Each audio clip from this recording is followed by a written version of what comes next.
Og verið hjartalega velkomin á þetta málþing Guðmund Sigurðsson. Og fyrst langar mig að þakka Sandor kærlega fyrir ljúfa tóna og þið eru búin að gefa honum gott klapp, þannig að það er bara besta mál. Mér var falið að setja þessa athöfn.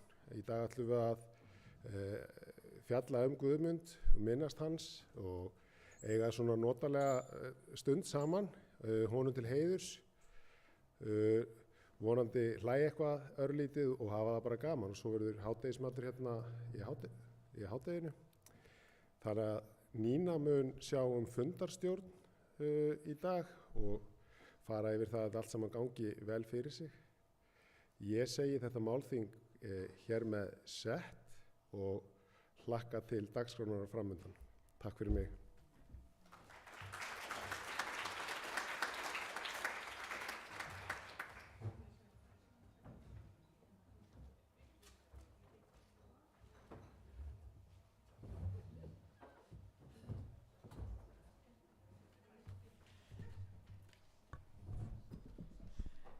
Góðir fundagestir, aðstandendur Guðmundar, býði sérstaklega velkomin hér í dag og fyrrverandi samstarfsmenn.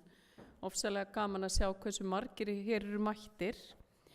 Í dag ætlum við að heiðra minningu Guðmundar Sigurðssonar sem fæddist 20. júlí 1942 og lést 5. september 2016.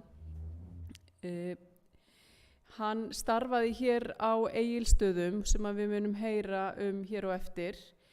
Ég ætla að fara yfir svona nokkur praktísk atriði og þið sem mig þekkið vitið að ég bæði tala hratt og mikið og get verið býsna stjórnsöm, þannig að ég er búin að útbúa mér hérna miða sem að ég veit að Stefán elskar. Annar er gulur og hinn er rauður. Og ég mun gefa gula spjaldið þegar fólk er búið að tala eða á eftir að sínum tíma, svona cirka 3 mínútur, og rauða spjaldið fær fólk 1 mínútu áður en að þeirra tími er liðinn. En við svona reynum að vera líbó á tímanum eins og Stefán bað mig en samt svona ákveð ég verða aðeins að fá að stýra honum svona í dag, pínu. En þessu málþingi er streymt, þannig að við erum í beinni útsendingu í gegnum heimasíðu HSA og í gegnum Facebook. Þar eru tjatt eða svona, það er hægt að skrifa spurningar eða athugasemdir og ég hvet ykkur sem eru á streymi að skrifa athugasemdir eða spurningar til þeirra sem að tala hér. Og við munum taka spurningar eftir hvern fyrirlesara og síðan munum vera umræður í lokin í panel sem hefst 14 eða svona 2-leytið, eitthvað svoleiðis. Og eiga þá skemmtilegar umræður og samtal. En ef eru brennandi spurningar þá tökum við þær kannski bara beint í framhaldi. Við ætlum að bara svona praktísk atriði, það er kaffi hérna, bara gjöruð svo vel. Það verður boðið upp og léttar veitingar í hádeginu og við munum fá aðeins meiri tónlist og klósettin eru hérna fyrir framann, þannig að ég held að okkur sé ekkert að vanbúnaði að byrja. Og fyrst á svið er Anna Kristín Jónsdóttir sem ætlar að segja okkur aðeins frá Guðmundi Sigurðssyni og fyrirlesturinn hennar heitir hreinlega bara Maðurinn. Gjör svo vel, Anna Kristín.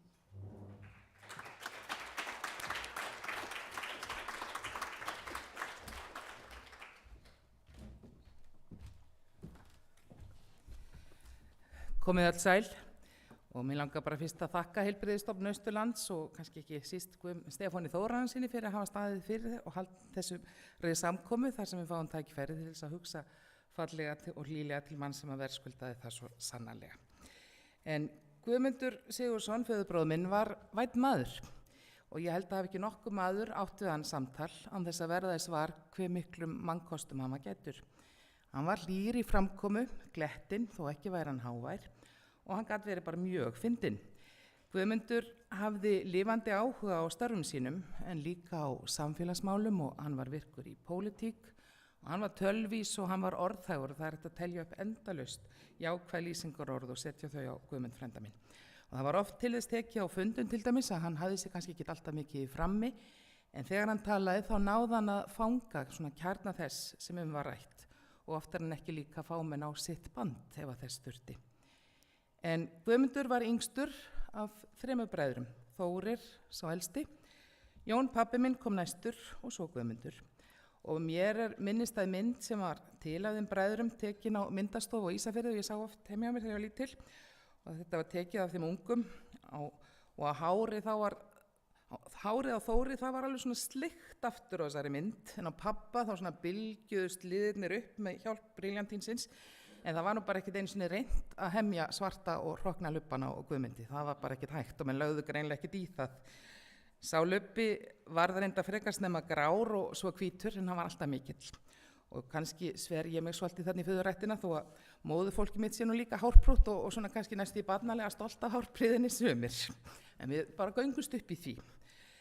En Guðmundur, eins og kom inn áðan, þá fæddist hann á Ísafirði sumarið 1942 og foreldrar hans voru Sigurður Guðmundsson bakarameistari og Kristín Guðmundsdóttir. Hann missti foreldra sína ungur, mömmu sína þegar hann var tæplega 10 ára og pappa hans lést 1956 þegar Guðmundur var 14 ára gamall.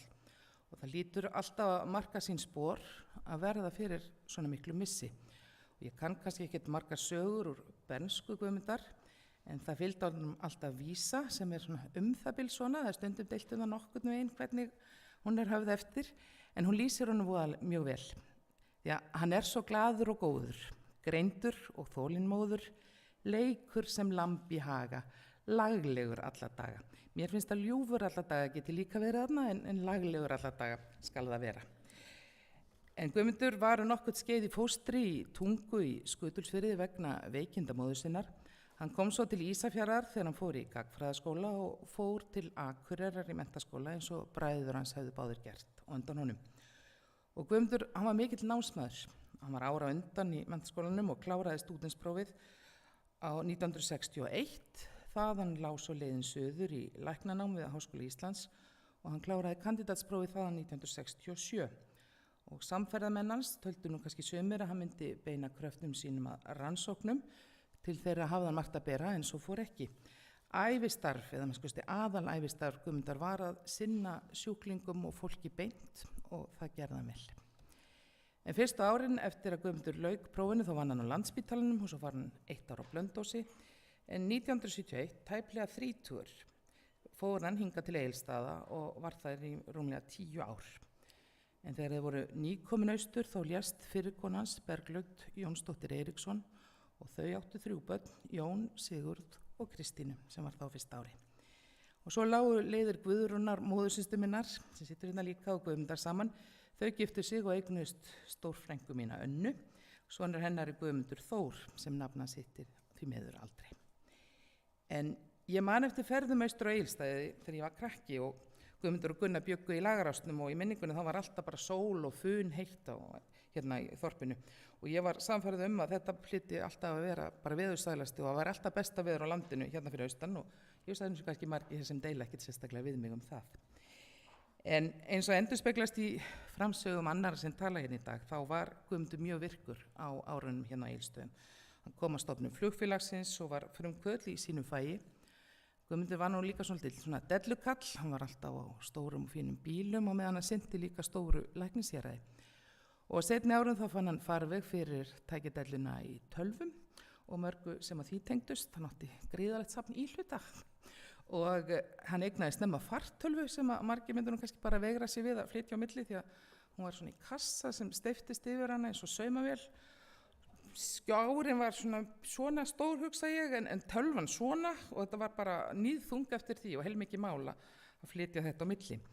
En tölvudellan leiddi hann kannski líka í þau verkefni sem hér verða að gera betri skil og tengjast til dæmis skráningu upplýsinga sjúklinga og tölvunefnd og svona hvernig farið með upplýsingar sem að skráðar eru niður. Svo greip hlaupadellan á miðjum aldri og var nú svona svolítið minnistæð, hún var kannski ekki mjög langvinn en upp úr stendur í fjölskyldusögunni þegar Guðmundur hljóp maraþonið og þurfti að sprauta sig í hnéð á miðri leið til þess að ljúka hlaupinu. Þetta svona, mér fannst mjög til þetta, mér fannst þetta kannski ekki endilega vera til eftirbreytni og ég hef ekki gert það. En Guðmundur og Gunnar tóku sig svo upp og fóru til Kanada þegar Guðmundur fór í framhaldsnám í heimilislækningum og þau voru þarna á árunum 82 til 84 í London í Ontario fylki. Og eftir þau sníru heim þá var Guðmundur læknir á heilsugæslustöðin á Seltjarnarnesi og var þar í næstum 20 ár. Svo var hann 62 ára og skipti kurs og réð sig vestur á Hólmavík og var þar alveg til 2016. Og tíma þá var Guðmundur virkur í Alþýðuflokksfélagi Seltjarnarnes og virkur í bæjamálum á Nesinu og tók þátt í að búa til svona sameiginlegt framboð allra annara en sjálfstæðismanna í því ágæta plássi sem fór þarna af stað á 9. áratugnum í síðustu öld og Að Guðmundi stóðu jafnaðar menn og jafnaðar hugsjónin sem snýst réttlæti og sanngirni. Hún átti sterkan streng í brjósti frænda míns. Það getur verið svolítið flókið að koma saman framboði margra flokka þó þetta sé í litlu bæjarfélagi. Það voru margir smákongar í þessu samstarfi en þetta tókst og ekki síst vegna þess hvað Guðmundur var lipur og hafði hæfileika svona til að draga saman niðurstöðu funda þar sem að menn festust nú oftar en ekki bara í sínum rásum. Og í öllum hans málflutningi og samskiptum fólki í sambandi við þetta þá kom hann fram svona með sinni blöndu af kímni og hlýju. Svo í kringum síðustu aldamót þá höfðu Gunna og Guðmundur frumkvaði að kaupa húsið Ægisíð á Grenivík, svona í félagi við fleiri ættingja. Og þetta ágæta hús Ægisíða er bernskuheimili Gunnu og systkin hennar og úr þessu varð Orlofsfélagið Ægisíða og sem bara heldur utan rekstur þessa hús og húsið sjálft og stússi í kringu það orðið að miklu svona stórfjölskyldu verkefni sem hefur bundið okkur öll sem komum þangað nánum böndum og það er alltaf gott að koma í Ægisíðu. Og Guðmundur hafði mikið frumkvæði og drift í þessum framkvæmdum öllum og var bæði þetta hús og félagskapurinn sem var til þetta mjög kær. En Guðmundur, hann varð fyrir áföllum í lífinu og var oft svona frekar dulur sína eigin hagi og líðan, en hann taldi aldrei eftir sér að hlusta á og hjálpa þegar leitað var til hans og hann var mjög ráðagóður. Og þó að svona fyrsta viðbragð við ýmsum smákvillum sem voru borin undir hans var svona oftast að maður skildi bara bíða og sjá til hvort að þetta lagaðist ekki af sjálfu sér, þá gaf hann sér samt alltaf tíma til þess að hlusta og hann tók alltaf mark á áhyggjum þeirra sem til hans komu. Og hann var bara mjög natinn læknir, hann var umhyggjusamur faðir og frændi, en mér fannst líka mjög dýrmætt að eignast vinátt hans þegar ég var komin sjálf á mín fullorðins ár og geta rætt við hann sem jafningja. Og hann var alltaf mjög áhugasamur samfélagsmál og svona síðasta samtali sem við áttum var á Hólmavík síðsumars 2016. Og þar sátum við, ég og Laufey dóttir mín, við vorum í berjaferð þangað. Við sátum þarna við eldhúsborðið í læknisbústaðnum og spjölluðum við Guðmund, Gunnu og Önnu bara alls konar dægumál og kynjabaráttu. Ég man að það stóð upp úr þessu mikil átök okkar eða þannig. En við söknum öll mín góða frænda og það eru 6 ár síðan hann kvaddi og ofsnemma. En að endingu þá vildi ég bara grípa aðeins niður í kvæði eftir Hannes Pétursson sem orti til einhvers annars frænda en ég finnst að eiga bara vel við.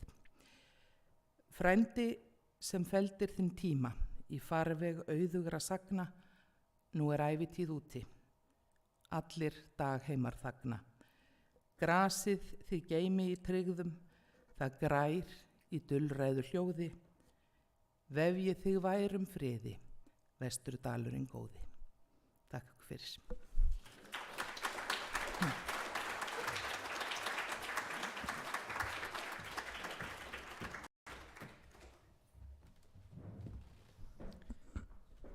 Ærar þakkir fyrir þetta.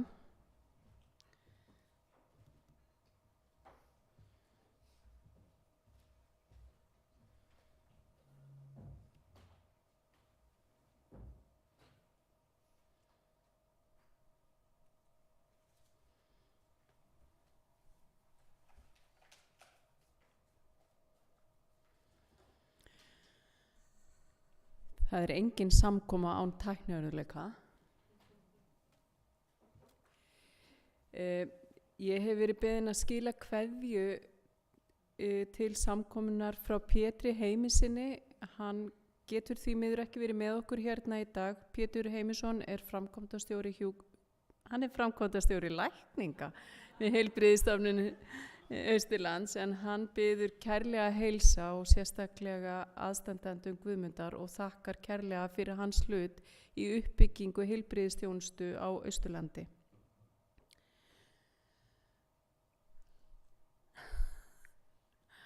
Valli fann rétt við fjarstýringuna.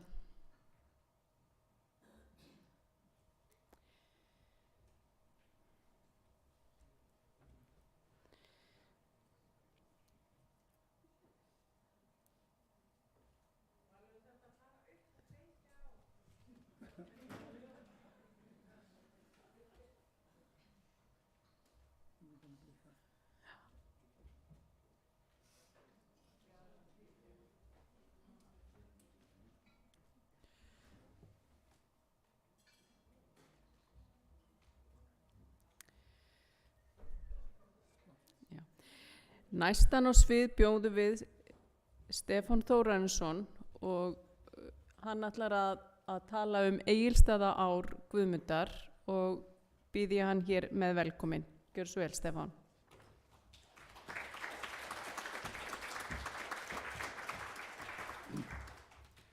Takk fyrir, Nína. Þið heyri hvernig hún lætur við mig. Nema vona að ég hafi hætt að vinna hjá HS aðeins fljótt að ég hafði aldur til. Reyndar var nú ekki autt sæti mitt því að Pétur Heimisson settist í þann stofu. Já, komið sæl og gaman að sjá hér bæði gamalkunnugu andlit og önnur ný og ég ætla að reyna að segja frá sumu af því sem Guðmundur afræðgaði á þessum 11 árum sem hann starfaði hér eystra. Við annar reiknum ekki alveg á sama hátt út tíman. Hvað munar 1 ár? En ég verð að fara hratt yfir sögu af því að miklu að taka. Arfur Guðmundar hérna eystra minningum athafna saman afburðalækni, einstaka leiðtoga, kennara og vin. Í þessu erindi verður þó einungis fjallað það sýnilega sem Guðmundur áorkaði við að bæta skipulag og gæði heilsugæsluna hér, framtak hans við að efla heilbrigðisþjónustu á Austurlandi og síðast en ekki síst að leiða heilsugæsluna á Íslandi inn í nýjan heim rafrænnar skráningar og rannsókna á verkefnum hennar. Þegar Guðmundur flutti austur, 29 ára gamall, var þar fyrir Þorsteinn Sigurðsson læknir. Þá orðinn 57 ára gamall. Héraðslæknarnir voru með móttöku sitt í hvoru húsinu, Þorsteinn heima hjá sér í læknisbústaðnum á Lagarási 22, þar sem núna aðalskrifstofa HSA. Og ég bjó svo reyndar í 27 ár þar líka. Það hús geymir ýmislegt. Hinum yfir götuna í gamla sjúkarskýlinu sem var byggt 1944. Þar var læknir Austurhéraðsins og hafði sína móttöku. Og þar var líka sjúkarskýli frá fyrstu tíð. Þorsteinn héraðslæknir norður Egilsstaðahéraðs frá 54 en var oft á tíðum einn með bæði héraðum og ekki létti á honum þegar Borgarfjarðarhérað sem var sjálfstætt hérað hríð rann inn í hans hérað 1966. Egilsstaðahérað víðáttumikið með yfir 100 kílómetra til efstu bæja í Hrafnkelsdal og á fjöllum. Þá var ennþá búið í Víðidal á fjöllum þegar þetta var. Og til Borgarfjarðar 70 kílómetrar yfir Vatnsskarð og Njarðvíkurskriður að fara. Það voru margir hreppar á þessu svæði, 11 hreppar, eftir að Egilsstaðir urðu sjálfstætt kauptún hér. Og það gerði alla stjórnsýsluna þunga í vöfum og trega til allra breytinga. Og ekki auðveldað að vera í 2 lögsagnarumdæmum. Við þetta bjuggum við lengi vel síðar. Það má velta því fyrir sér af hverju Guðmundur valdi Egilsstaði. Ljóst að hugur hans stemdi til heimilislækninga og innan þess fags var mikið að gerast, mikil gerjun á alþjóðavísu á þessum tíma. Áður hafði verið tímabil mikill að sérfræði lækninga, sérgreinarnar hefðu vaxið upp og menn héldu að það væri lausnin á öllu, væri besta kerfið að hafa bara nógu marga sérfræðinga í öllum greinum. En þarna voru menn búin að átta sig á því það var eitthvað þarna á milli sem að allir heimsins sérfræðingar gátu ekki fyllt og þar standa heimilislæknar.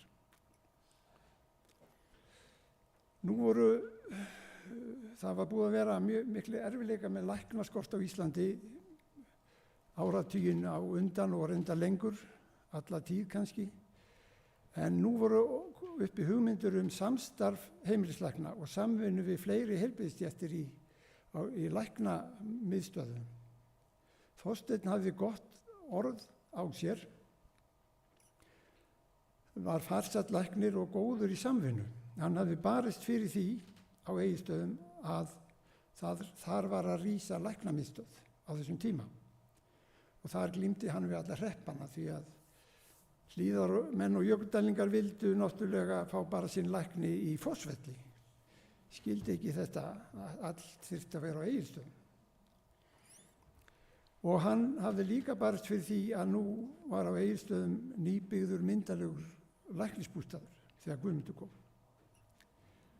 Þannig á Héraði var því frjór jarðvegur til að yrkja fyrir ungan og kraftmikinn lækni.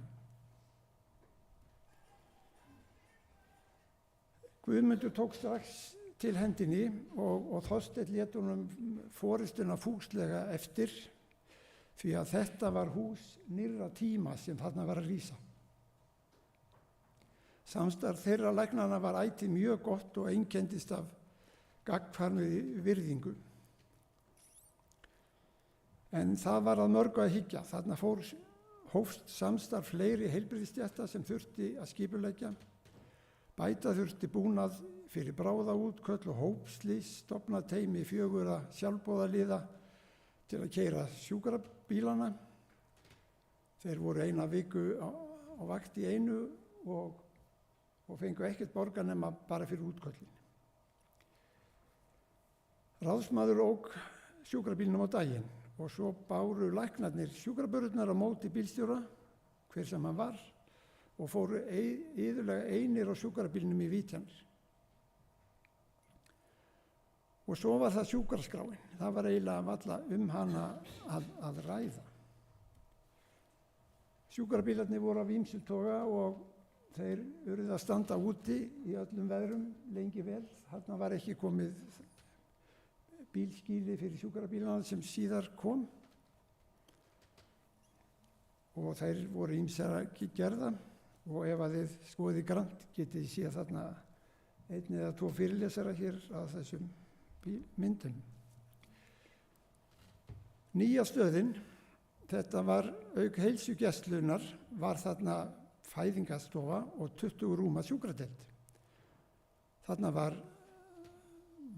svona slysastofa og sjúkraflutningarnir voru gerðir þarna út frá stöðinni.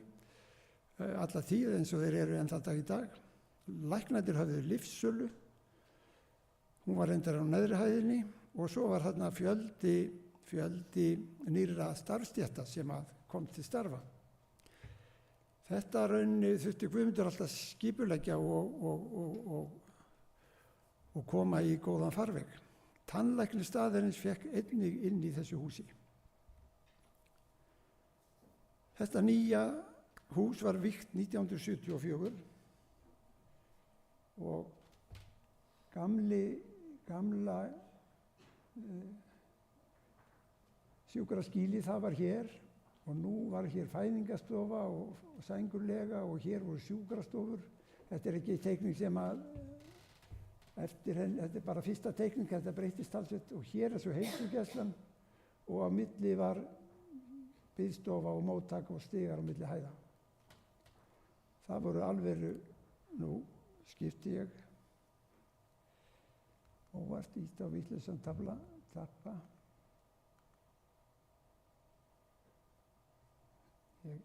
Hérna er ég. Það voru sem sagt flottir arkitektar að þessu húsi sem ég ætlaði að benda á. Heilsugæslubyltingin. Á 7. áratugnum, eins og ég sagði, var glímt við mikinn læknaskort og menn voru að reyna að finna lausnir á því að komast út úr því vandamáli. En eins og ég nefndi í upphafi, það voru eiginlega einmennishéruð á Íslandi, út á landi. Og eins og hér á Egilsstöðum voru sem 2 einmennishéruð hlið við hlið og þeir voru móttöku hvor á sínum staðnum. Þetta náttúrulega gat ekki þróast svona til lengdar þannig að Ólafi Ólafssyni landlækni og Páli Sigurðssyni ráðuneytisstjóra í heilbrigðis- og tryggingamálaráðuneytinu, þeim hefur umfram aðra verið þökkuð byltingakend lagasetning sem var á Alþingi 1973 með stofnun heilsugæslustöðva sem tók gildi 1974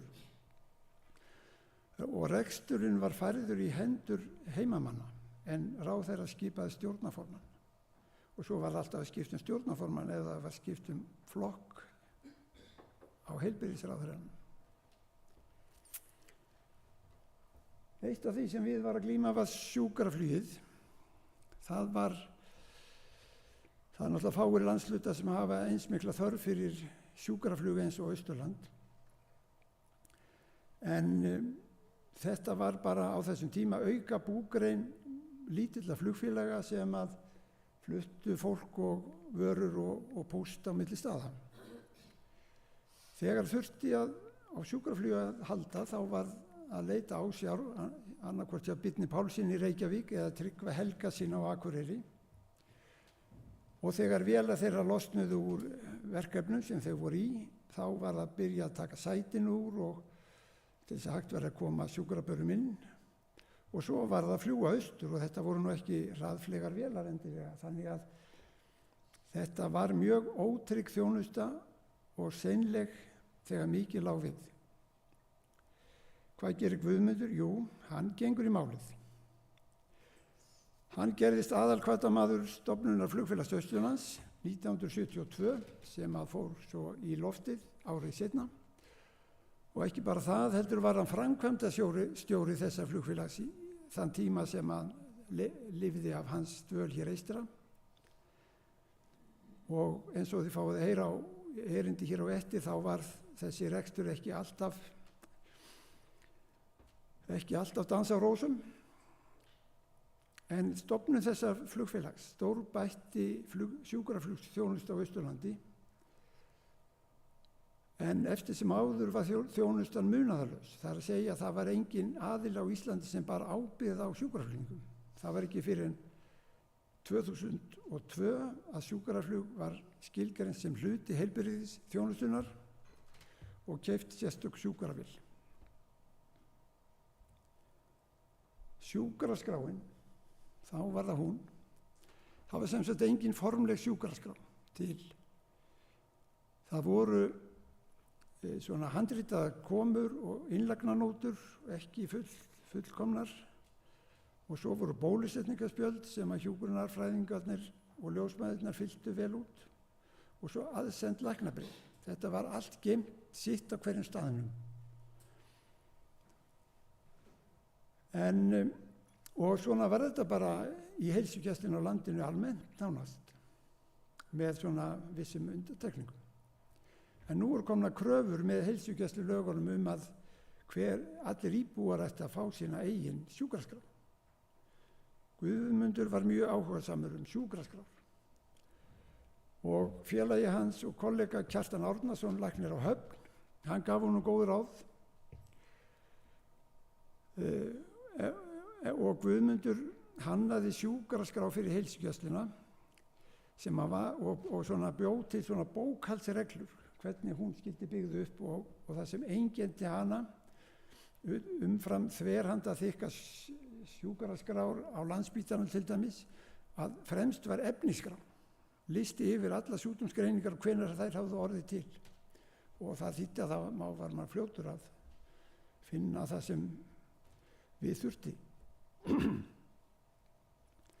En þetta var ekki nóg, eins og stendur þarna til vitnuninni á glærunni, að bæta úr því sem að þurfti að gera var ekkert áhlaupamál fyrir hart keyrða héras og heimilislækna. En Guðmundur var þeirra gerðar að hann lét það ekkert stoppa sig. Hann fór að hanna skráningagögn og náttúrulega þessa sjúkraskrá og hannaði samskiptaseðilinn sem að flest sem vinni heilbrigðisþjónustu kannast við, því að hún eiginlega nánast óbreytt í sögu enn það dag í dag. Læknarnir handskrifuðu á seðilinn, ritararnir Helga Aðalsteinsdóttir og Katrín Ásgeirsdóttir vélrituðu pappírssjúkraskrána, kóðuðu seðlana og slógu inn í litla tölvu á Egilsstöðum. Og lítil tölva, eins og Anna kom inn á, var ekki lítil að utan en hún var lítil að innan.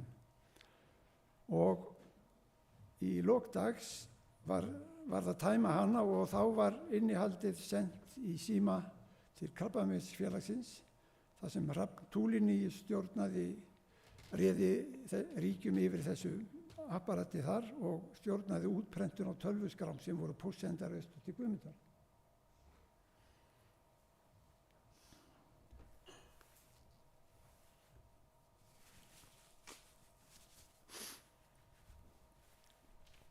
Þá eiginlega komið að því að fjalla aðeins á handarhlaupum Egilsstaðarannsóknina. Formlegur undirbúningur eiginlega hófst 1975. Þá fóru þeir Guðmundur og Helgi Sigvaldason hugbúnaðarverkfræðingur saman á ársfund Nómesko í Svíþjóð. Nómesko er ráð, samstarfsráð Norðurlandana heilbrigðisupplýsingar. Heimkomnir, þeir náttúrulega flugu saman út og flugu saman heim og þekkjandi Guðmund þá var nú umræðuefni örugglega eitthvað svona á leiðinni.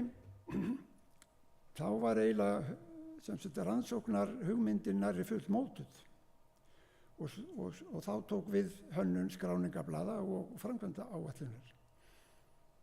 Ólafur landlæknir studdi dyggilega við bakið á Guðmundi í þessu máli og reyndar alla tíð og hann kom hingað austur í aflýsingar og margar sögur til í héraðina því hvernig Ólafur var hann var ekki líkur Guðmundi í móttöku athöfnum og svona, en var skemmtilegu karakter og hjálpsamur. Og Ólafi hygg ég að það sé mikið að þakka að það fékkst að bæta 3. lækninu við á Egilsstöðum og tengdist náttúrulega Egilsstaðarannsókninni eins og ég sé það fyrir mér. Þannig að bekkjabróðir okkar Jóhanns, Gunnsteinn Stefánsson, einn af fyrstu börnunum sem fæddist í nýstofnuðu Egilsstaðakauptúni 1947, hann var fyrstur í röð þeirra lækna sem skipuðu 3. stöðuna.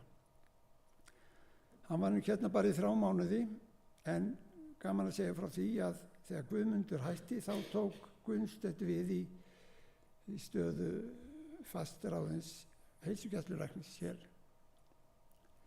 En þessi rannsókn hún markaði þáttaskil í þekkingu á verkefnum heilsugæslunnar. Menn vissu mjög lítið hvað heilsugæslan var að fást við og hvernig hún sinnti þeim verkefnum sem til hennar komu. Skapaði þekkingagrunn fyrir rannsóknir, þannig að það var hægt að skoða hvað menn voru að gera, markaði upp af tölvuskráningar heilbrigðisþjónustunnar og rauninni var þetta þegar búið var að prógrammera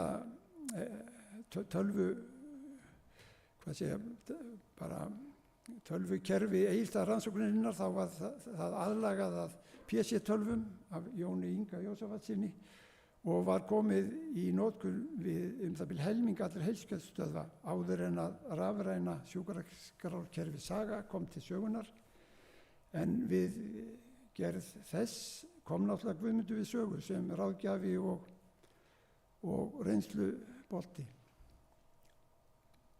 Guðmundur fékk leyfi í 3 mánuði 79 til að taka saman lokaskýrsluna, svo tókum við kynningar innanlands og utan og Guðmundur stóð nú í því mest sjálfur, en Katrín Ásgeirsdóttir fór til Reykjavíkur og fræddi þessar kúnstir á flestu öllum heilsugæslustöðvum í Reykjavík og á Akranesi, þar sem að tekið svo miklum áhuga á móti en að hún var eiginlega að missa af Akarborginni tilbaka í borgina. En það var ekki bara eins og þetta sem upp talið væri kannski ekki nóg fyrir venjulegan lækni sem var náttúrulega á vakt annan hvern sólarhring og var að vakt hinn sólarhringinn, að Guðmundur var hjálpsemi hans var alveg viðbrugðið.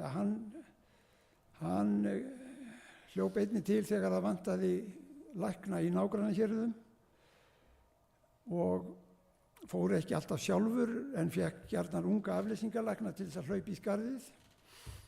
Einn af þessum ungu læknum sem ekki var staðflugur flaug af stað til Hornafjarðar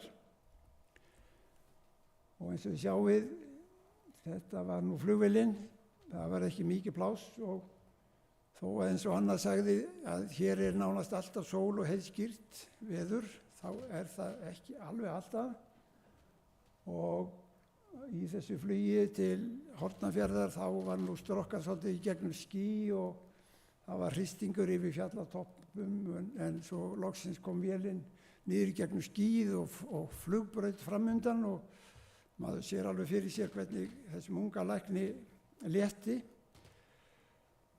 Þegar vélinn er lent þá snarast hann, tekur tösku sínar snarast út og hann vissi að það átti bíll að taka mót honum og þarna stóð hann, bronkojeppi og maður í honum og lækninn ungi bara vindu sér inn í bílinn og segir við ökumann, jæja, nú ég er kominn.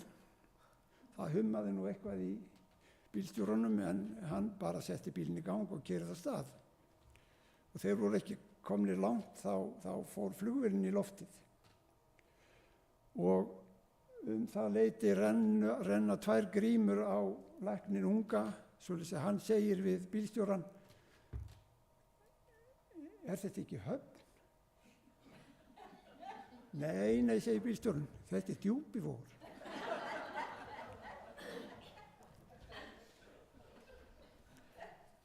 Þannig að þetta var nú voru svona, gekk á ýmsu.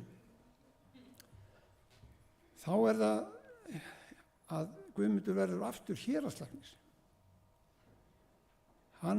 Þegar heilsugæslukerfi kom, þá hættu menn að vera héraðslæknar og urðu heilsugæslulæknar. Heilbrigðisstjórnin áttaði sig á því að þeir höfðu gleymt að hugsa fyrir vissum verkefnum.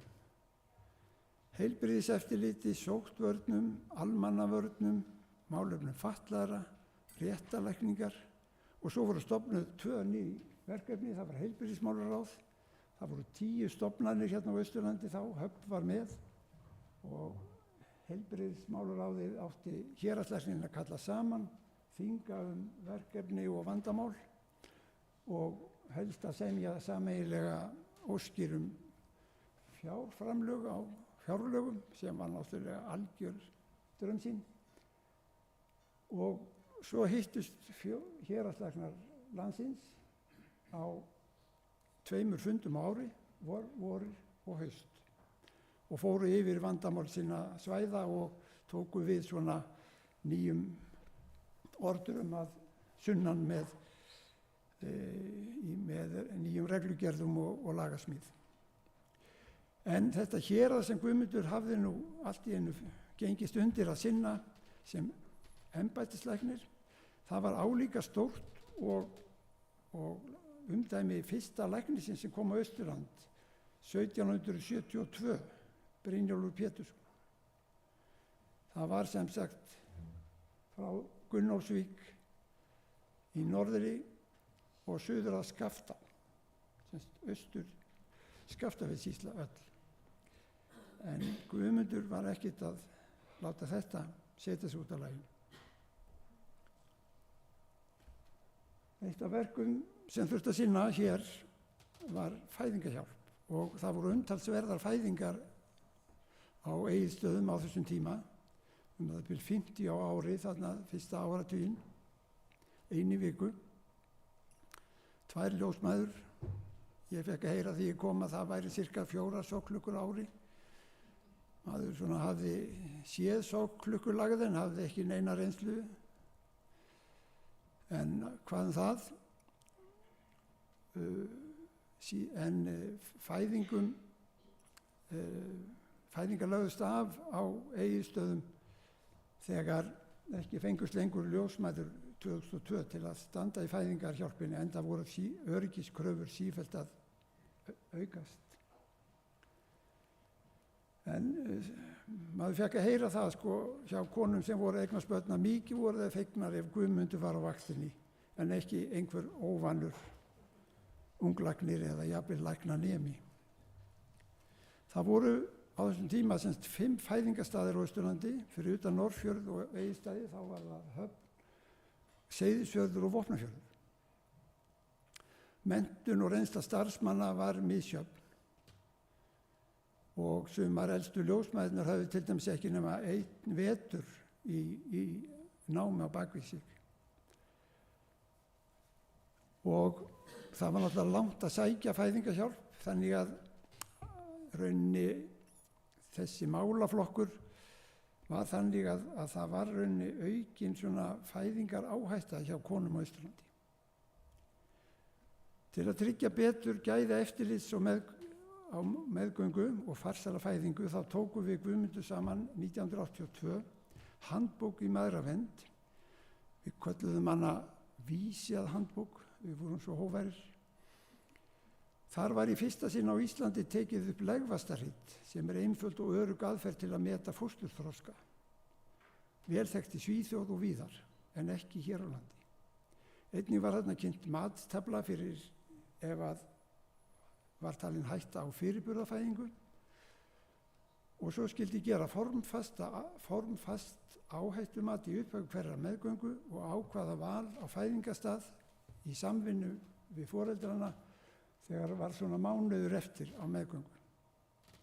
Þetta leiddi til þess að þarna sem við sáum í glærinu þar á undan að þarna í næstu línunni að 1998 þá fæddu 45% kvenna sem áttu heimi hér á Egilsstaðasvæðinu hér en 55 utan héraðs. Það var farið að senda markvissara á viðeigandi fæðingarstaði. Ég ætla að sleppa því að tala mikið um það þegar Guðmundur fór í framboð hér til sveitarstjórnar, það gerði hann síðasta árið og ég held að hann hafi bara gert það til þess að eiginlega ljá flokknum nafn og svona hjálpaði þeim að komast á stað í kosningabaráttinu því að hann flutti svo suður seinna sama ár. En Guðmundur var alltaf að leggja góðum málum lið. Nú fer þetta að vera búið en 20 ára afmæli heilsugæslunnar á Egilsstöðum var haldið með pomp og prakt 1994. Sama ár átti Þorsteinn læknir 80 ára afmæli og það var slegið til veislu hér og sýningar á læknamunum og margir kom í ræðupúlt og töluðu. Það var í þá daga þegar voru ræðumenn í hverjum hrepp og margir sem voru til að standa upp og halda ræður. Og Þorsteinn og Guðlaug Sveinsdóttir ljósmóðir voru heiðruð fyrir löng og gæfurík störf hér fyrir héraðsbúa.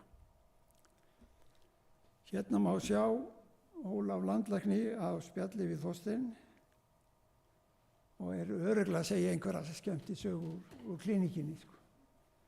Svo hér starfandi læknar á staðnum, Guðmundur koma sunnan og svo við heiðursgestirnir. Og hér Halla Eiríksdóttir með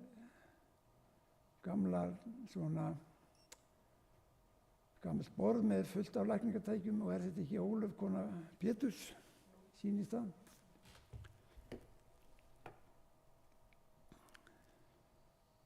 En Guðmundur fór að hlaupa á miðjum aldri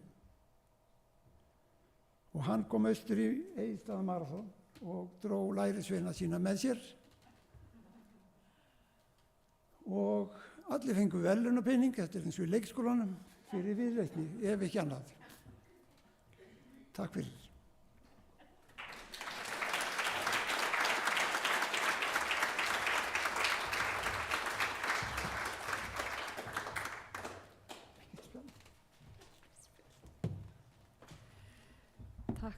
Takk fyrir þetta, Stefán.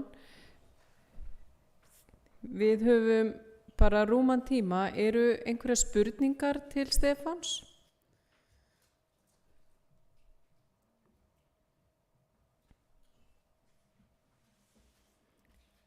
Ef ekki núna þá gefst tækifæri til að ræða þessi Egilsstaða ár líka á eftir í pallborðsumræðunum sem að verða eftir hádegi. Þannig bara kærar þakkir Stefán fyrir skemmtilegan fyrirlestur.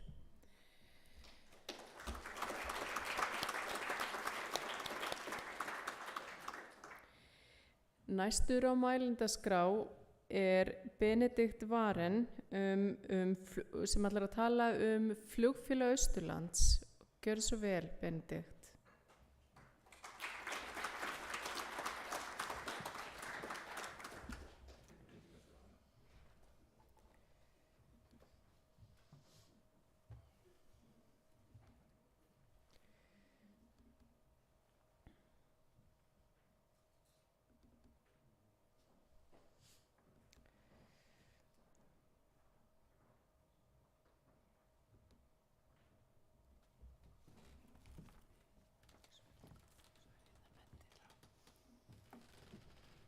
Ráðstefnu stýra og góðir fundamenn. Það er gaman að sjá svona marga komna hérna. Ég ætla aðeins að fara hérna yfir söguna. Ég lega sjúkraflug meira en þarna Flugfélag Austurlands. Ég ætla aðeins að tipla á stóru svona í gegnum öldina, eða svo má segja. Mikilvægi sjúkraflugsins, en það er svona byrjunin á þessu og Flugfélag Austurlands verður svo í aðhlutverki svona aðeins á eftir. En 1903 þá var eiginlega fyrsta flugið í heiminum og mjög fljótlega eftir það kemur eða hefst innreið tækninnar á Íslandi. Fyrsti bíllinn kemur árið seinna til Íslands, eða 1904, sem var Thomson-bíllinn. Og 19 árum seinna, eftir fyrsta flugið, eða 15 árum er það víst, 16 frá fyrsta fluginu, þá kemur fyrsta flugvélin til Íslands. Svoleiðis að á heimsvísu erum við bara tiltölulega framalega í tækninni, enda má segja það að Ísland er þannig í laginu, það var tiltölulega fámennt og dreifbílt, þá voru erfiðar samgöngur landveg og sjóflutningar voru ekki mjög góðir eða hræðvirkir. Menn fóru ríðandi eða gangandi og þetta var svona helsti faramátinn. En þessi tvö tæki þeim var skilað. En 1928 eftir nokkur hlé og það sem kannski kveikti í flugáhuganum aftur, það var nattflugið 1924 og fyrsta lending í millilandaflugi, tækja eftir því, er á Höfn í Hornafirði 24, í ágúst 24. Og þessi vél sem er Junkers kemur hérna eftir samræður Dr. Alexanders við Jóhannessonar við Lufthansa. Hann fær þarna þá til þess að leigja Flugfélag Íslands sem þá var að berjast við að komast á koppinn og þarna verður eiginlega fyrsta sjúkraflugið 1930 sem að verður frá Reykjavík og upp í Kjós og sækja þarna sjúkling. Svoleiðis að þetta er löng saga sjúkraflugs á Íslandi. Nú 38 þá koma þýskir flugkennarar hér og eru með þessa vél með sér og þeir eru að kenna hér svifflug. Þessi vél var notuð til að draga svifflugarnar á loft og hún er til ennþá, hún er flughæf. Og þessi myndi er dálítið merkilega að þið takja því að þarna á bakvið þessa vél er Landspítalinn í byggingu, svolítið þetta dálítið tákgrænt. Nú, þessi vél fékk svo aðra stafi Það voru einfaldir í gamla daga, hún hét D-Sugs, en menn breytti þessu bara og settu TF fyrir framann og þá var TF-Sugs, það er þarna T er fyrir aftan mannin sem er að kíkja ofan í vélina. Þessi myndi tekin hérna á Egilsstöðum, sennilega 1938, en það ár er fyrsta sjúkraflug hingað austur, ég kalla það austur af því að það er gamla kjördæmi okkar, það er frá Læknishéraðið, getur sagt það frá Langanesi, Gunnarsvíkurfjalli og yfir í Skaftafell. En þá er Agnar Kofod Hansen beðinn að sækja fárveika konu í Öræfi. Það var náttúrulega ekkert gott vegasamband í hvoru áttina í Öræfunum. En þarna var húsfreyjan á Sandfelli, fárveik, en hún þurfti að tölta yfir í vélina, sitja þarna í opinni flugvél í september í kulda og trekki og komast á spítala, en hún lifði flugfarið af og lifði nokkur ári viðbót. En hér á sem sagt upphafið þá voru náttúrulega í raun og veru engin sérstakur sem var með þarna sjúkraflug eins og Stefán nefndi. Það voru bara þær vélar sem voru tiltækar, þær og þau flugfélög sem áttu flugvélar og voru með lausa flugvélar, þeir fóru bara í sjúkraflug. Það var bara svo einfalt. Og þetta er svona aðeins sýnishorn af þessum flugvélum sem voru notaðar. Þessar tegundir voru allar notaðar í sjúkraflug, með þess að Katalína sem tók 22 í sæti og hérna svo náttúrulega margar fleiri, þetta er bara aðeins sýnishorn. En svo kemur til söguna maður sem heiti Björn Pálsson, fæddist 1908 og lést 73.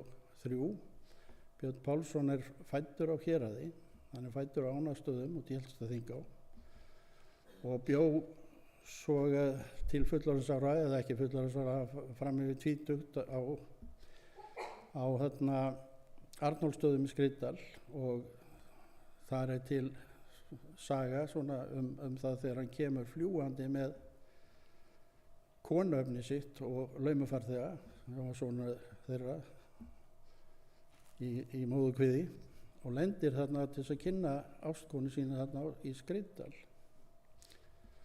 Og þetta var fyrsta einkaflugið hringinn í kringum Ísland.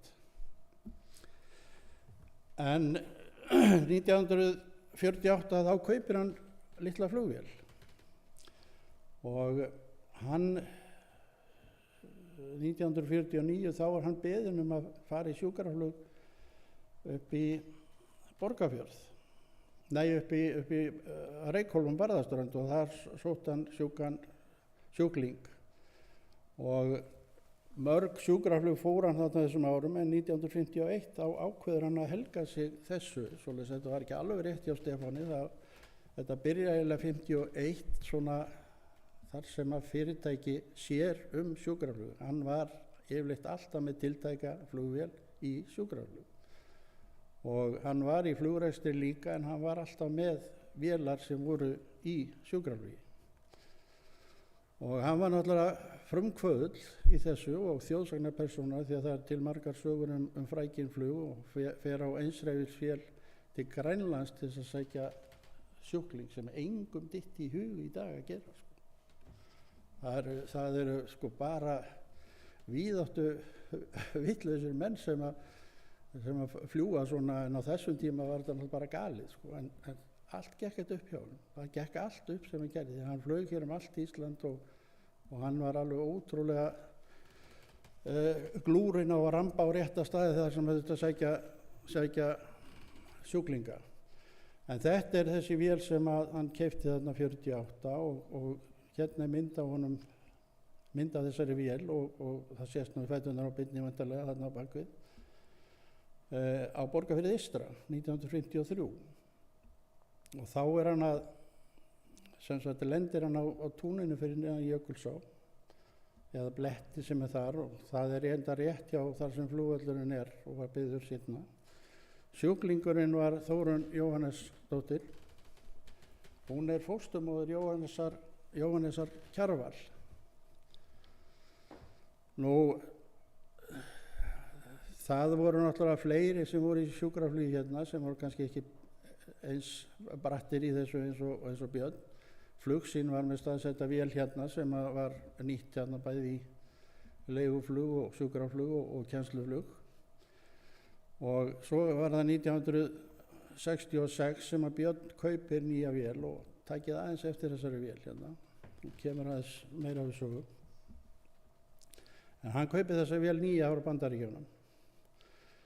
Nú þetta leyti þegar hann að kaupa þessi vél þá eiginlega dregur hann úr, hann var komið með aðstöð hérna fyrir austan, þarna 60 og var með beint áætlunarflug frá Vopnafirði til Reykjavíkur á þessum tíma. Það gekk nú ekkert allt og vel. Svoleiðis að hann dró alla sína starfsemi til Reykjavíkur og þá varð svona gat hérna, þetta var náttúrulega ágætu tími hérna að vera með flugvélar alltaf staðsettar hérna. En við þetta gata þá var flugfélag sem heitir Austurflug, það var stofnað hér 70, starfaði reynda bara í 1 ár. En það voru Sigurður Aðalsteinsson flugstjóri og Gunnar Þorvaldsson flugstjóri sem að stofnuðu það og gerðu út hérna og voru hér með dálítið skemmtilegt konsept, ef svo má segja, því þeir flugu hérna alla firðina og voru með samning við Póst og Síma þarna póstflutninga sem að var náttúrulega, hvað maður að segja, það var akkerið í þessari starfsemi og það var það sem að þeir gátu rekið þetta flugfélag á og það gekk mjög vel hjá þeim. Og þeir keyptu þessa vél. Og hún kemur hérna aftur og er hér í rekstri í þetta 1 ár sem að þeir störfuðu. Og þá sá Björn Pálsson aftur tækifæri og kemur aftur með rekstur hérna inn fyrir austan og þeir hætta starfsemi. En hér í gamla daga þá voru vélarnar náttúrulega pínlítið, hvað maður að segja, byggðar til annarra nota en sjúkraflugs og hér er ein sjúkrakarfa sem var, eða sjúkrabörur sem voru hérna á heilsugæslustöðinni og er dálítið skemmtilegir í laginu að því að það þurfti að aðlaga sjúkrakarfuna að flugvélinni til þess að væri að koma henn inn í sjúkravélina og þið sjáu að hún er beygð og sveigð þarna til þess að það sé hægt að smeygja henn inn. Það voru til fleiri mismunandi karfur. Ein karfan var þannig að á miðjunni þá var skarð í henni þarna svo að vera hægt að smeygja henni inn sko því annars stoppaði hún bara í dyrakarminu og skarðið var akkurat sett þar sem að dyrakarminu var á þessari tegund og þá var hægt að smeygja þess inn. Nú sjúkraflugið var á þessum tíma, það var náttúrulega litlar og vanbúnar vélar. Þær voru náttúrulega ekki til þess og flugvellinni voru náttúrulega fáir og lélegir. Þetta voru tún, þetta voru melar, þetta var hörð fjara og örfáir náttúrulega flugvellir. En svo urðu menn náttúrulega að nota nánast hvað sem er til þess að bjarga sér eins og til dæmis það voru ekki allstaðar til sjúkrabörur. Þá var bara hurðtekinn af hjörunum og sjúklingur laður á hurðina og farið með hann í veg fyrir sjúkravélina. Nú, eitt dæmi var á Djúpavogi þegar kom sjóflugvél þar og það voru engar börur tiltækar og kunningi konunnar sem var ólétt barði saman einhvern ramma fleka fyrir hana og svo þurfti að setja þetta í bát þversum og róa út af skipinu, út af flugvélinni sem að tók hana sem borð og fór með hana á sjúkrahús. Svoleiðis að allir sem að koma að þessu, þeir urðu að vera lausnamiðir. Það þýddi ekkert að vera neitt að fjasa eitthvað annað, menn urðu bara að bjarga sér. Og þetta er til dæmis dæmi það í sjúkraflugi á Djúpavogi þegar Heimir Björnsson er hann víst, pabbi Péturs Heimissonar, læknis hérna, var að flytja Gísla á Hrauni í veg fyrir sjúkraflug. Og ég meina þannig redduðu menn sér í gamla daga. Ég veit ekki hvað heilbrigðiskerfið segði í dag og eftirlitssiðnaðurinn ef að mætti bíl með svona útfærslu á leiðinni í sjúkraflug. En þann 27. mars 73 lést Björn Pálsson í flugslýsi og við það breyttist ýmislegt hérna á Íslandi. Í framhaldinu hætti fjölskyldan að reka flugvélar. Þeir sneri sér að flugþjónustu á Reykjavíkurflugvelli þar sem þeir afgreiða erlenda flugmenn eitt og annað. Og þá var komin aftur svo staða að flugið var orðið munaðarlaust og menn urðu bara að fara út á strætisstoppustöð og bíða eftir því að einhver kæmi og gæti skutlað þeim á sjúkrahús. Svona var nú lífið í þá daga. Og þá komum við að Flugfélag Austurlands þegar og þætti heimamanna, nú voru náttúrulega góður á dýr.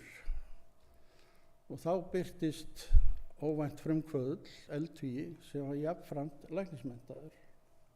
Nei, býtu nú vitlaus, já, það var Guðmundur. Og hann kemur hérna austur eins og, hvað maður segir, frelsandi engill og hefur náttúrulega hugmyndir eins og hefur við fjallað hér á undan. Og þá kemur upp svo staða, hvað gera með næst? Hver eru næstu skrefin? Hann boðaði kynningafund hér í Valaskjálf 16. apríl 72. Þar var farið yfir málin og fundurinn samþykti að stofna hér flugfélag og Guðmundur var að sjálfsögðu gjörinn hérna í undirbúningsnefnd. Og á stofnfundinum 72 þá var félagið nefnt Flugfélag Austurlands. Guðmundur var kjörinn stjórnarformaður og meðstjórnendur var Þorsteinn Sveinsson, kaupfélagsstjóri hérna á Egilsstöðum og Steingrímur Ingimarsson, póstmestir á Djúpavogi, símstofustjóri þar og póststjóri þar. Og þetta eru fyrstu skrefin í stofnun þessa flugfélags. Nú, til þess að uppfylla samþykktir stjórnarinnar, þá var það náttúrulega markmið félagsins, þá var það náttúrulega að kaupa sér flugvél, að staðsetja hér flugvél og fyrir valinu var flugvél, takið eftir. Þetta fyrsta vél Flugfélag Austurlands og önnur vél sem að þeir keyptu var Bonanza, þeir keyptu hana flugmálastjórn, þetta var vél sem var alveg aparatsvél af mörgu leyti en hentaði vísu ekki mjög vel þessum flugvelli sem við höfðum. Þetta var flugvél sem var með uppdránlegu hjólum og það var ekki rosalega gott í drullu og krabba og leiðindum og það var dálítið viðhald á þessu. Þessi vél hét þegar hún var hjá flugmálastjórn FSD fyrirgeðu og breyttist í ESD eins og þið sáu áðan með DS6 þá fórum við yfir til einföldu leiðina. Það er bara eitt streik þarna að breyta kallmerkinu á þessari flugvél úr FI þarna FSD í ESD. Nú, vélin, þarna fyrir vélin, hún lenti nú í smá klammaríi á Grænlandi, ég kem að þess að því að seinna en þegar hinn var svo fyrsta var úr leik þá var þessi keypt og hún var keypt ný frá Bandaríkjunum og flugmennirnir sem voru þarna fyrstu 5 árin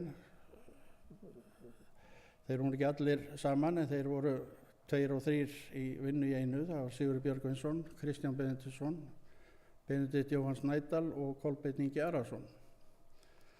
Og á starfstíma Flugfélags Austurlands voru 16 flugmenn sem störfuðu hjá flugfélaginu. Og þeir eru, nei, ég ætla ekki að fara í það. En við vitum það að allstað þar sem eitthvað að vera, rekstur flugrekstur sérstaklega er hann mjög viðkvæmur og hann má við mjög litlu til þess að ekki verði vesen. Og þessi vél þarna, ESD, tveggja hreyfla, hún lenti því óhappi að þegar hún var nýlent á Egilsstöðum, þá fara hjólin upp, 76 minni mig. Og þá var hún úr leik. Næsta höggi var þegar að fyrsta vélin var leigð til Grænlands, það var hópur þýskra fjallgöngumanna sem voru að fara til Grænlands og klífa þar fjall, og leiðangurinn sem að fekk leiða vélina, þeir voru náttúrulega, vélin fór á undan svona til þess að finna stað, til þess að lenda, til þess að vera að flytja leiðangurinn yfir hafið, og þeir voru 3 borð og 1 stökk út í falli og týndi mesta grjótið og svo lenti vélin. Svo þurfti hann að skjótast til Ísafjarðar fram og tilbaka með þeir týndu meira grjóta, og svo kom hann aftur og þá mistókst lendingi svoleiðis að hún lenti á bakið og eyðilagðist. Og þeir voru þarna 3, hann slapp, flugmaðurinn slapp ómeiddur eða svo til, og þá voru þeir staddir hann einhvers staðar á Grænlandi í þoku eða svona hálfgerð þoka og langt frá mannabyggð, og það tók held ég 3 daga að finna það og koma þeim aftur til Íslands. En þá var þessi vél úr leik. Svo var þarna Oddur Ingi Alfreð, 3. vélin. Þetta er ekki gæfulegt. Hún var í áætlun og þetta var hörkuvél, og þess að fyrsta og önnur voru hörkuvélar og passuðu mjög vel inn í þetta prógram. Og þá voru þeir að fljúga þarna á Borgarfjörð og lenti í éli, og hann sá sér bara bjarga lífi sínu. Þá þurfti hann að nauðlenda þau rétt við Hvannstóð, það var ekki flugvöllur þar. Og hún stórskemmdist, en flugmaðurinn labbaði á stað til byggða, svoleiðis að hann var ekki meira slasaður en það. Og var einn í vélni, þetta er sent á Hvannstóð í Borgarfirði, og hann var á leiðinni þangað með vörur og vistir þarna í kauflagið. Og það fyrsta sem að kauflagstjórinn þarna spurði þegar hann frétti af slysinu, hvað mjólkina? Nú, eftir þess áfallasögu þá náttúrulega kemur styrkur Guðmundar fram. Hann lætur náttúrulega ekkert bugast, það þýðir ekkert að gefast upp þó að verði einhver óhöpp, það dó enginn. Hann, eins og kom þarna fram á þann, að hann var náttúrulega mjög framsýnn og fylginn sér og lætur eiginlega ekkert stoppa sig. Og hann virkjar fólki með sér.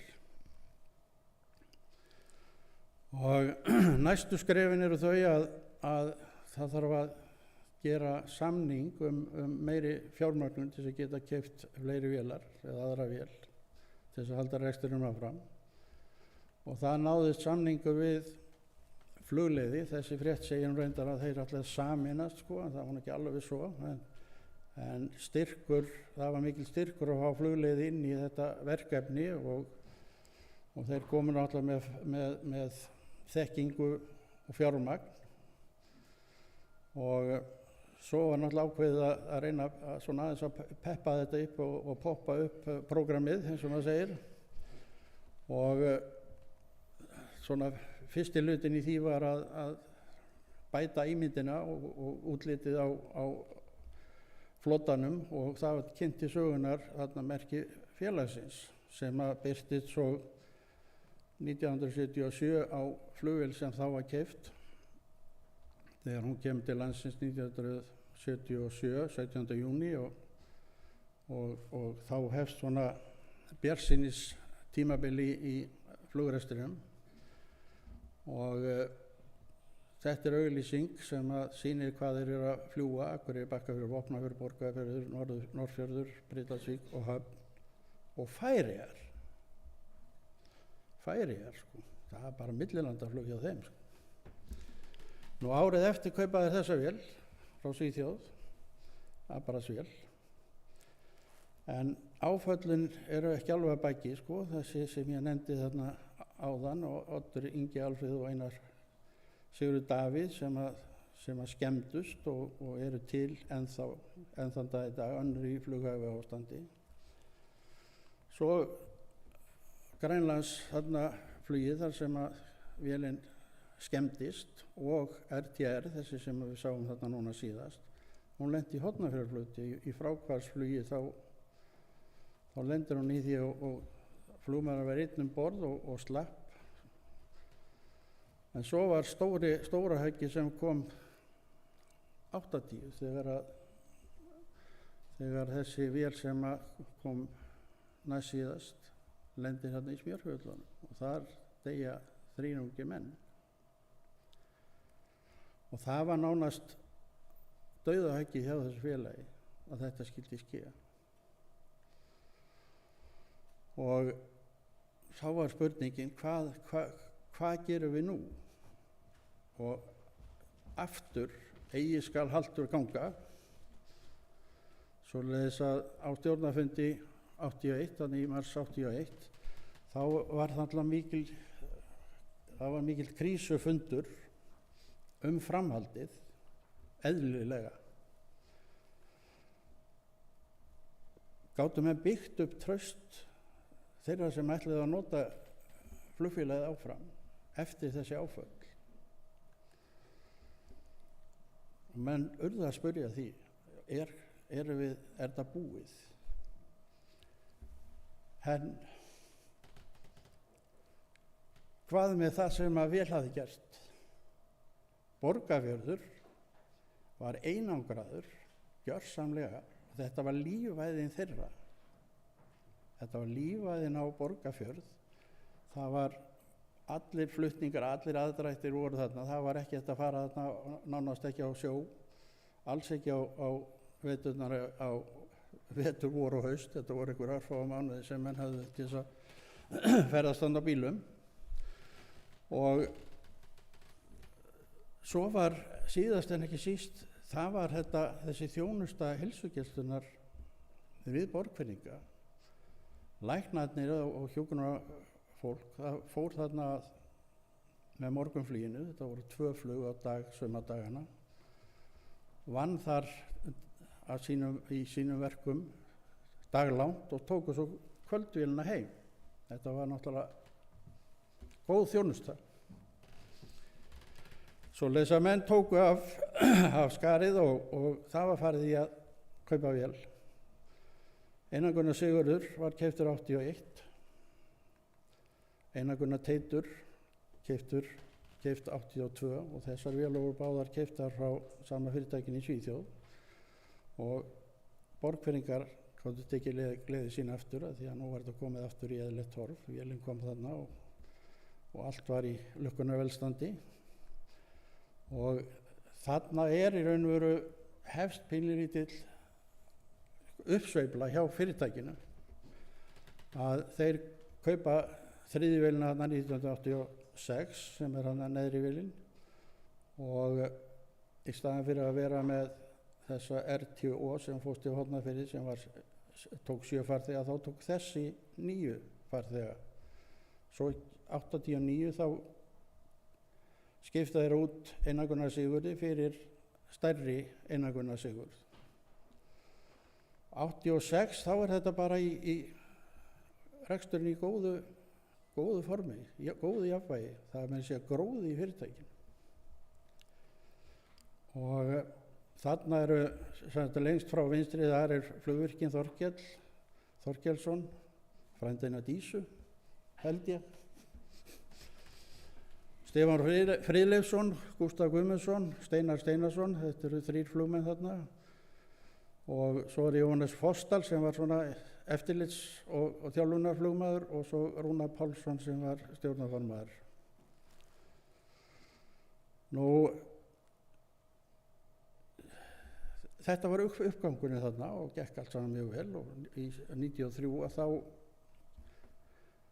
þarna Rauði krossinn HSA og Flugfélag Austurlands láta smíða þessa korfu fyrir vélina sem passa miklu betur, og þessi stærri vél var með stærri hurð og það þægilega að koma sjúkrabörum inn í en allar einar sem við vorum með. Og þetta sett flight kit var læst ofan í sætafestingarnar og það fylgdi þessu skápur sem var með tækjum í. Það var súrefnisskömmtunartæki, það var hjartastuðtæki, það var hjartarafsjá, öndunarvél og sogtæki. Og þið sjáu að þetta dálítið mikil breyting frá því 1907 þegar við vorum með þessa börur hérna í notkun. Þetta var toppurinn. Nú 1955 þá byrjar niðurtalningin. Það koma breyttar áherslur í sjúkraflugi. Það eru sem að gera þessu minni flugfélögum erfitt fyrir. Það voru flugfélag í Vestmannaeyjum, það var á Ísafirði Ernir, það var flugfélag Norðurlands, Tryggvi Helgason var farinn að út af þessu, flugfélag Austurlands hér, og áherslurnar voru þannig að það þurfti að vera með jafnþrýstibúnað í þessum flugvélum sem eru dýrar vélar í rekstri fyrir svona lítil flugfélög sem eru þá í svona blönduðum rekstri. Það bara gengur ekkert upp. Svoleiðis að þau týndu tölunni hvert af öðru, og 1997 þá má segja að flugfélag Austurlands svona komin með súrefniskútinn vegna þess að Íslandsflug yfirtekur flotan og sjúkraflugsamning flugfélags Austurlands, og þetta rekið bara sem sjúkraflug frá Reykjavík. Þeir voru með mikið með vélarnar bara í Reykjavík, en annars lagið voru það staðsettir austan og tilbúnar í sjúkraflugu þegar kallið kom. 2001 hættir flugfélag Austurlands starfsemi. 2008 það afskrifað á hlutafélagaskrá. Þarna eru sögulökin. Þetta flugfélag þjónaði íbúum kjördæmisins bæði í gleði og sorg, og þrátt fyrir framsýni, dugnað, Elíu, frumkvöðlana og annara, þá bara var ballið búið hérna.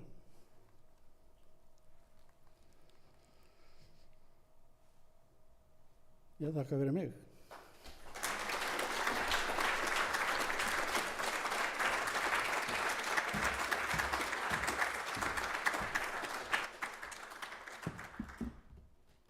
Við þökkum kærlega fyrir þennan skemmtilega fyrirlestur.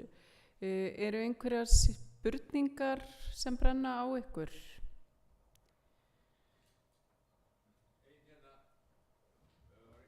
Vötnu ekki samgöngur að landi á móti þá fyrir Benedikt, viltu koma hérna upp og svara? Þannig að heyrist í kannski spurningin úr sal fyrir þá sem eru í streymi, að það spurt hvort að samgöngur á landi hafi batnað.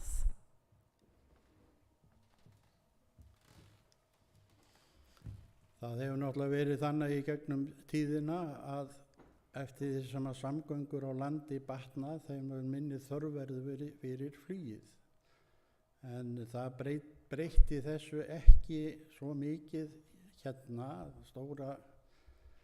Stóra breytan í þessu var krafan stærri, öflugri, kraftmeiri vélar til þess að fljúga þarna á milli. En á móti gerðist það að þessar vélar gátu ekki lent nema á flugvöllum. Og flugvöllum sem að ekki lendingarstöðum einhverjum grifjum sem voru flugvellir í den tíð. En það sem að gerðist þar á leiðandi að það þurfti þá í staðinn að flytja sjúklinga lengra frá aðgerðastað og yfir á flugvellina, og þó að flugvélin var í fljótari frá flugvelli til flugvallar, þá var kannski frá slysstað eða það sem að þurfti að flytja, það sem þurfti að flytja sjúkling pluss flugið, þá var það kannski orðið jafnvel lengra í tíma en að fara á aðeins hægfleygari vélum. Svoleiðis að þetta hélst nú pínlítið í hendur en þeir fengu náttúrulega miklu betri búnað og það fylgir nýju vélunum eða nýja konceptinu fylgir náttúrulega sjúkralið og einhverjir fylgdamenn sem að kunna til verka, svoleiðis að það vinnur svo aftur á móti hinu vandamálinu. En þetta vext, þarf að vikta þetta allt saman, sko, að veginni batna, og það klárt að flugið, ekki bara sjúkraflugið, að leiguflugið, það dregst saman, og áætlunarflugið líka, nema menn fari í annan gír og ferðist meira.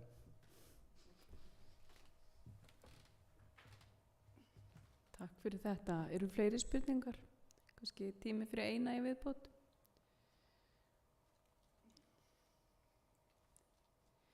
Ef ekki, þá þakka ég bara kærlega fyrir.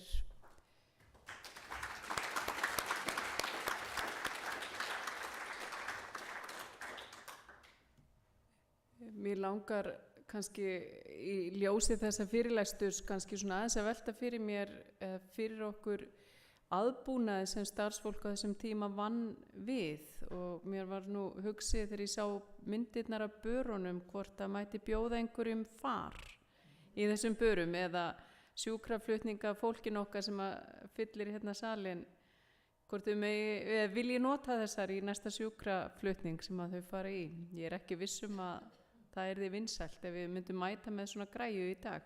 Það hefði eitt annað myndi að nota það. Já.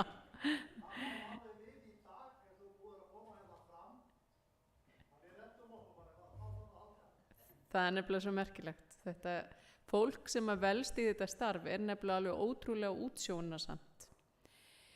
En talandi sjúkraflutninga fólk, það langar mig að kannski, ég veit ekki hvort ég að segja, rís úr sætum og óska Guðmundi Guðmundsinni til hamingju með 60 ára afmæli sitt sem hann á í dag.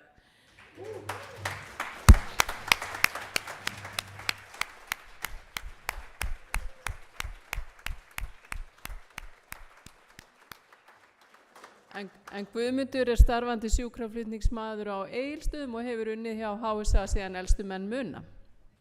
Bara til hamingju með daginn, Guðmundur.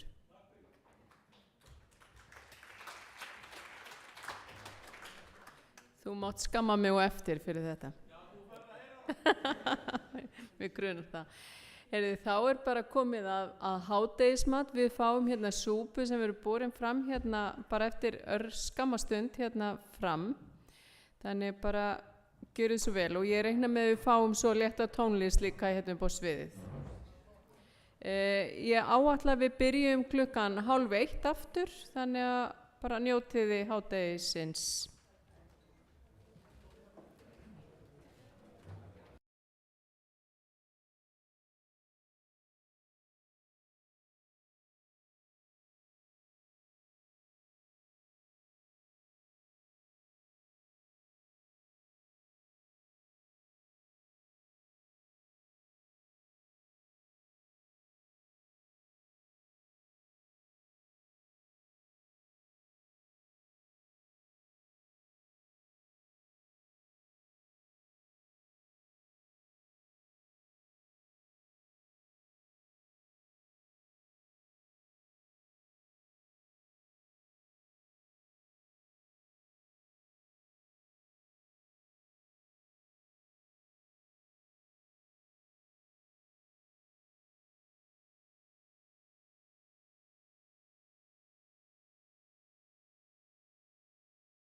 Jæja, gott fólk.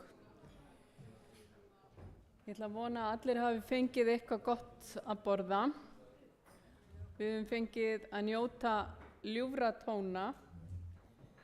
Nú ætlum við að fara í seinni hluta þessa málþings og hlusta á erindi sem að fjalla kannski þann hluta ævi Guðmundar Sigurðssonar sem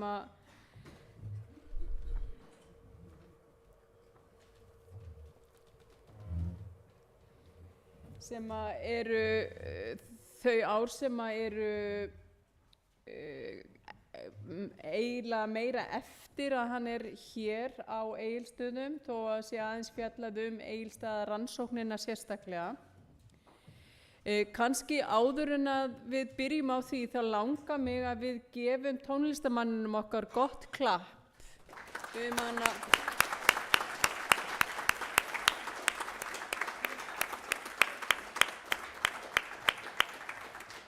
Sandor að koma fram og hann er farinn.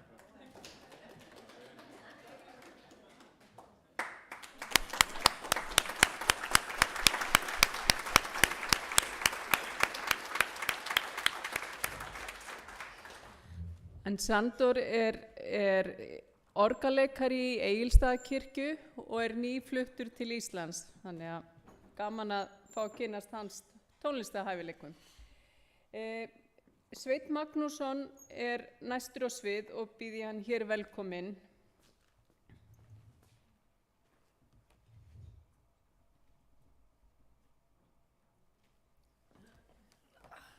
Já, þú ert þarna. Hvar er þetta?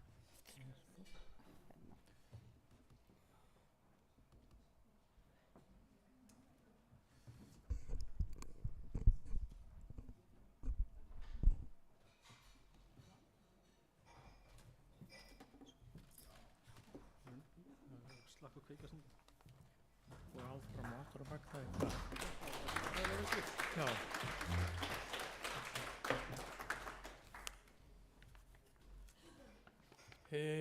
Góðir ættingjar Guðmundar, vinir og vinnufélagar, það er mikill heiður að fá að segja hérna í fáinum orðum af kynnum mínum af Guðmundi og því sem að á daga okkar dreif og hans fyrir sunnan, ég veit nú ekki fyrir sunnan hvað er átt við hér. Það er nú eins og með höfuð áttur á Íslandi, þær eru nú ekki alveg eftir áttavitanum alltaf. Við förum nú sögur í Keflavík úr Hafnarfirði en það er nú hávestur samkvæmt áttavitanum. En allt það, ég ætla að fara hratt yfir og mikið og ég bið ykkur velvirðingar á því en ég mátti til með að fara sem víðast völlinn. Ég heyrði einhvern góðan vin Guðmundar segja árið það eina sem hann hefði saknað ekki hvað síst. Hér var sjórinn.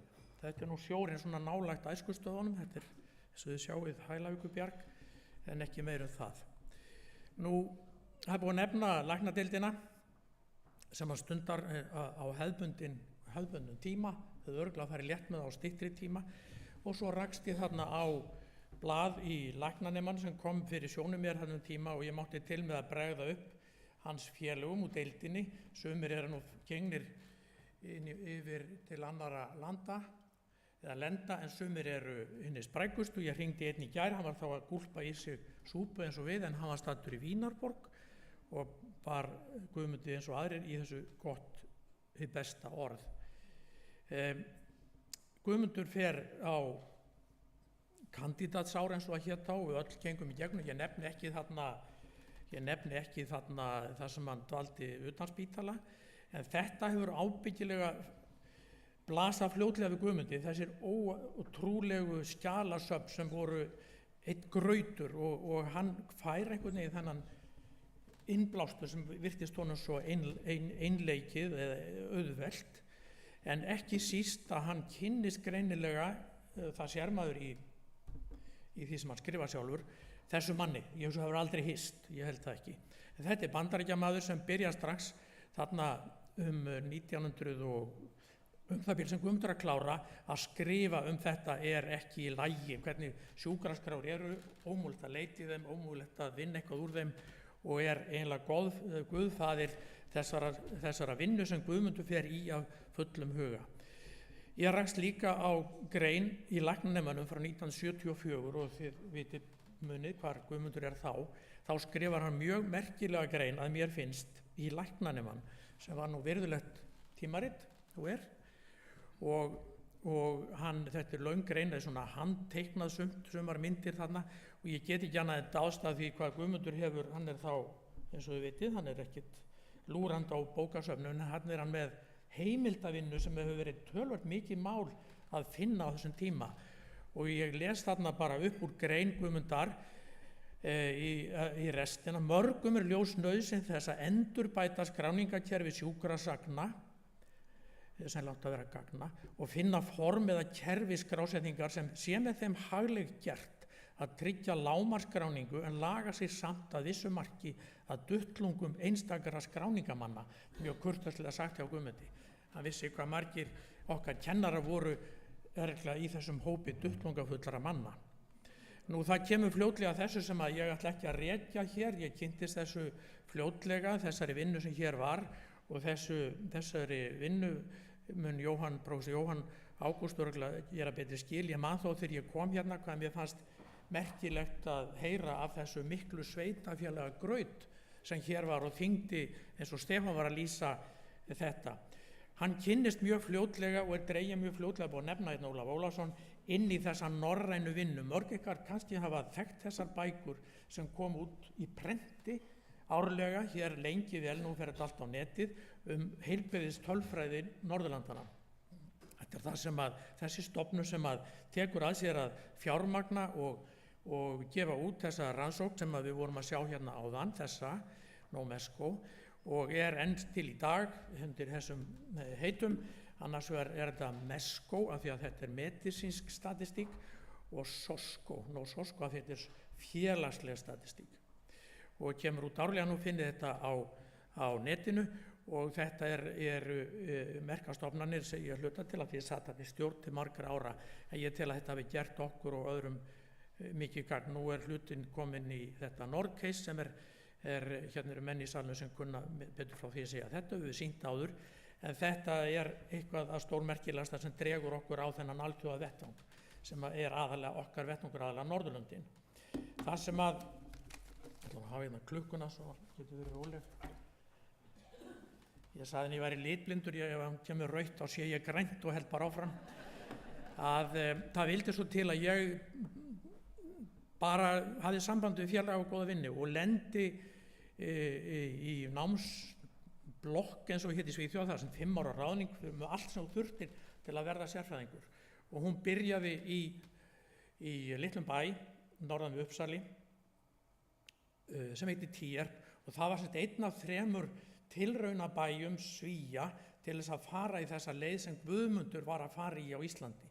Bæta skráningu, geta gert sér grein fyrir því hvað er að gerast í samfélagi líkt og hér, ekki bara á spítalunum, það var alltaf verið eitthvað að dúlla sér þar og það eru þessi 3 staðir þarna sem þið sjáið, svolítið mismunandi. Vilhelmína er langt upp í norður Svíþjóð getum við sagt, í miklu dreifbýli. Tierp er rétt við Uppsali og svo aftur Dalby rétt við Lund. Þetta eru mikla rannsóknarstofur og það var mjög gaman að koma þarna og það voru sveðlar ekki ólíkt því sem Guðmundur bjó til sem voru þarna til og ég mátti til með að slá þessu upp. Það er búið að gera þetta upp mikið og víða og ég er svona nánast legg til að það verði gert svipað framlag Guðmundar í þessum fræðum því að fyrir bara fáeinum dögum þá barst með þetta í póstið. Þetta er minningarit mann sem að Björn Smedby hét og var mér mjög kunnugur strax þarna 78 og alla tíð þar til að hann lést fyrir stuttu og var líka mikill vinur Guðmundar og þeir voru saman í þessu og þannig eru Svíarnir sem búin að taka saman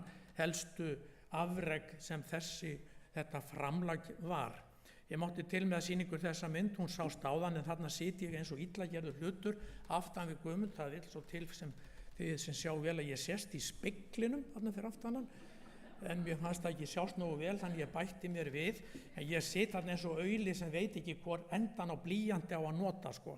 Guðmundur með þetta allt saman og út úr þessu ég var komin til þess að fá aðstoð góðra manna hérna til þess að skoða ákveðin hjartalíf og ég veit ekki hvort ég geti séð að ég hef verið nógu þakklátur til þess að þakka hérna Stefáni Þórarinssyni og Guðmundi Sigurðssyni fyrir aðstofið að búa þetta til og ég gæti byrt þetta. Svo fannst mér mjög merkilegt að Guðmundur kemur að máli við mig rétt í það mynd sem ég að kveðja þá, held ég að vera hérna eina nótt, hvort ég geti farið með lítinn pakka fyrir hann, ekki sjálfsagt, og það var þá þannig að það voru einhverju floppy diskar hér notaðir og Vangtalva talaði mótið þessum diskum og ég átti að skjóta þessum pakka inn hjá Krabbameinsfélaginu niður á Sögullu í Reykjavík 22, þar sem að var svo unnið úr diskum Guðmundar. Hann var í miklu samstarfi við þá félaga sem að Hrafn Túlinius og Helga Sigvaldason og fleiri, og þetta var eins og ekkert væri fyrir Guðmundi að vera í þessu tiltölulega fjarlæga umhverfi og koma öllu þessu af stað.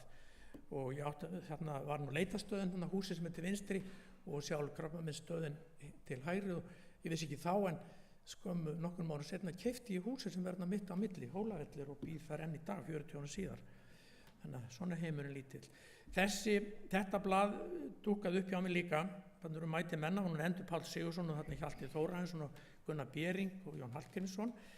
Þarna er stofnað til málþings. Nei, fyrirgefðu, þetta ætla ég að sýna fyrst, þetta er það sem að þeir félagar hérna hafa byrt. Það verið byrt mikið hérna frá Egilsstöðum og ég bara óska ykkur til hamingju með það þeir sem að því hafa staðið. Það var víða farið, meðal annars hitti ég Guðmund þarna á norrænu heimilislæknaþingi. Þetta voru miklu og skemmtilega samkomur og þetta er í Finnlandi. Ég mátti til með að birta þessa mynd því að hún birtist í Læknablaðinu. Undirinni er nefnilega mjög merkilegu texti, íslenskir þáttakendur og svo framvegis. Á myndina vantar Björgvin Barnason. Það er ekkert sagt hverjir er á myndinni. Það er bara hvern vantar á myndina, sko. Og hérna eins og þið sjáið þarna, þá er Guðmundur þarna í fremstu röð, hárprúður að vanda eins og hér hefur verið getið og þetta var gaman eins og annað. Þarna þekkið án efa marga og margir hafa þarna hvatt okkur líka úr þessum hópi. Nú Guðmundur, ég kynntist honum mjög fljótlega í starfi hjá Læknafélaginu. Ég var þar í stjórn líka í mörg ára, hann var á undan mér. Þetta eru nú gömul og ný merki Læknafélagsins sem þarna eru, en á þess að tíunda það þá bara rekst maður á að Guðmundur hefur bara verið í öllu mögulegu. Hann er í stjórn mikið til hérna austan, hann bara vinnur og fjarlægð, Gerðardómi sem er mjög þungstofnun innan félagsins, Eyðublaðanefnd, ég viss nú allan væri til, en þar hefur Guðmundur lagt sitt að mörgum, formaði kjararáðs, þið heyri nú átök í kjaramálum, ég held að hann hefði geta stofnað til betri friðar heldur en ríkir þessar klukkutímana hér á landi, og svo ætla ég ekki að tala það sem hann var hér fyrir austan, því ég veit að hann var formaður hér Læknafélags Austurlands og eitthvað fleira. Nokkra myndir, þarna sjáum við nú hárið ekki orðið grátt, en þarna er Guðmundur í stjórninni 76 ásamt nokkrum mætumönnum og aftur 77 áfram er hárprúður og hárið dökkt, en Guðmundur hann var ekki einhamur fannst manni, sko. Þegar ég er þarna út að læra, þá er til dæmis Guðmundur allt í einu bara mættur í Uppsölum með Ólafi Ólafssyni og ég boða til funda alla þeir sem gáttu komið í fundarsal. Ég var þá að starfaði þannig á Akademíska sjúkrahúsinu í Uppsölum og þá er hann að kynna kerfið og ég man fyrir okkur var þetta voru bara eins og bara, ég held þegar við fórum úr heiðinni í kristni, þetta voru bara ný trúabrögð. Þetta var svo mikið öðruvísi, þetta er maður var vanur. Það var svo miklu skipulegra, styttra, maður fekk hálfvegis bara hroll á að geta skrifa meira en þetta, því að maður var að setja inn alls konar texta allt í málalengingum og hann kom Guðmundur og bara, þetta var ótrúlega skemmtilegu fundur. Svo var ég komin heim í í starf í Garðabæ skömmu seinna og þetta er Andrið og ég og ungum maður þar. 12 stóð á sér, hver kemur? Guðmundur. Guðmundur kemur sko fullri vinn einhverstaðar út í bæ, þá var hann komin til að leysa, við vorum með Egilsstaðakerfið og þetta var bara ótrúlega magnað, það var alltaf mikil upplifun að hitta Guðmund. Nú hann var á sínum axlaböndum, nú er hann orðinn gráhærðari þarna, ég man bara alltaf vettunum með axlabönd þarna á stöðunni, ég veit ekki hvort að þeir sem unnu með hann að muna það, en axlabönd voru gæla hans buxna höld og það sem er nú mjög oft haft að orði við Guðmund þar að hann kemur á laggirnar þessari teymisvinnu eða styður allana mjög við það og hún verður ofan á það að segja að þetta var alveg nýtt. Læknar voru svolítið svona höfðingjar og létu nú ekki hvern sem vera með sér í hvernig sem var. Það að koma á að sjúklingurinn tilheyrði teymi sem var í grunninn læknirinn og hjúkrunarfræðingurinn. Og þetta var fyrir marga bara helgispjöll. Þetta var svo mikið bylting. En nú þykir þetta bara sjálfsagt. Guðmundur var maður framtíðar sinnarinnar og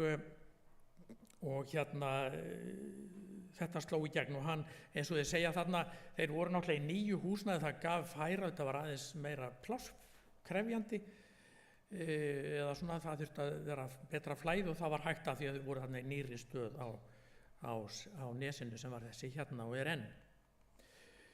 Og þarna hefur margt verið gert, þarna ásatíð og þeir Stefán Matthíasson og Guðmundur eru eflaust að slá í gegn með einhvern skemmtiatriðum. Síðan hann mikið hjá embætti landlæknis og það á þessum tímum hans þarna við Hlemm. Þarna satt Ólafur Ólafsson við glugga þarna lengst til vinstri á annarri hæð og hugsaði mikið og á sinn hátt og var öllum upplifun að vera með honum, en Guðmundur leysir hann af mikið. Ólafur fær til dæmis ársleyfi og hjá heilbrigðisstofnuninni í Kaupmannahöfn 1 ár og þá ýmist Guðjón Magnússon þá landlæknir og Guðmundur aðstoðar eða þeir gengu í störf mikið saman, unnu mikið saman. Og þetta nú meirinn að segja að sitja þarna og verandi ekki húsvanur, en hann var náttúrulega bara öllum húsum vanur en leið hann gekk þar inn. Ég rakst svo á hérna sjáu þið farið að hugsa eitthvað meir tölvur og svoleiðis. Örn Bjarnason sem var nú mikil sprauta í útgáfu hjá læknum gaf út allt mögulegt. Hann þarna ritstjóri og hann boðar þarna til hringborðsumræðina og þannig Guðmundur mættur ásamt nokkrum öðrum stórspekingum bara framtíðina og allt þetta. Og ég mátti til með að klippa hérna út og ég ætla að lesa fyrir ykkur það sem haft eftir Guðmundi Sigurðssyni, þið sjáu þetta nú vonandi eitthvað. Ég hef ekki trú á því í sjálfu sér að það gangi til lengdar að læknar þurfa að hafa svona mikið föðurlegt forræði fyrir fólki, að þeir eigi að sitja uppi með einhverja upplýsingar sem sjúklingurinn alls ekki megi sjá. Ég held að sé að verulegu leyti íhaldssemi haldaði fram að þetta þurfi raunverulega að vera svona. Þetta líka bara ný trúarbrögð. Og Guðmundur boðaði svona hluti á sinn skarpa hógvara og góða hátt. Hann heldur áfram, ég ekki hræddur við sjúkdómsgreiningar, slíkir stimplar hætta að vera stigma smátt og smátt. Það sem ég hræddar við það sem skrifað í sjúkdómsgrár sem ekki eru sjúkdómsgreiningar. Hann aftur komin í þetta langa tal. Skiptum aðeins yfir, förum að lesa Morgunblaðið. Ekki þetta að lesa Morgunblaðið, en takið eftir hérna á síðu eitthvað, þá er dagskrá hérna útvarps og sjónvarps og þar þessi kassi, hvað segir læknirinn? Ég nefnilega naut þess í 3 ár að vera með útvarpsþátt með Guðmundi ásamt Haraldi Dungal. Þetta var tímið þar sem enginn hlustaði held ég, þetta var á þriðjudögum klukkan 12:30 og hérna þetta var ekki beinni, það var búið að senda inn skriflegar spurningar og þarna var dagskrárstjóri Lilja nokkur sem var búin að einhvern veginn að koma þessu til okkar og við sátum hérna til skiptis, þannig það voru alltaf einhverjir tveir okkar og þetta var mikill skóli og Guðmund, það kom aldrei nema alltaf viti upp á Guðmund einhvern veginn, við hinnir titrandi og skjálfandi og vorum að reyna að setja eitthvað en hann, eins og einhver lýsti hérna, hann svona þagði og svo kom bara. Þannig að við upplifðum hann líka að starfa í báðum þessum húsum, það var svolítið merkilegt. Bæði niður við Skúlagötu og flytja með útvarpinu upp í Efstaleiti. Nú Guðmundur kenndi og ég læt nú aðra að segja kannski betur frá því, prófessor Jóhann kannski bætir í það.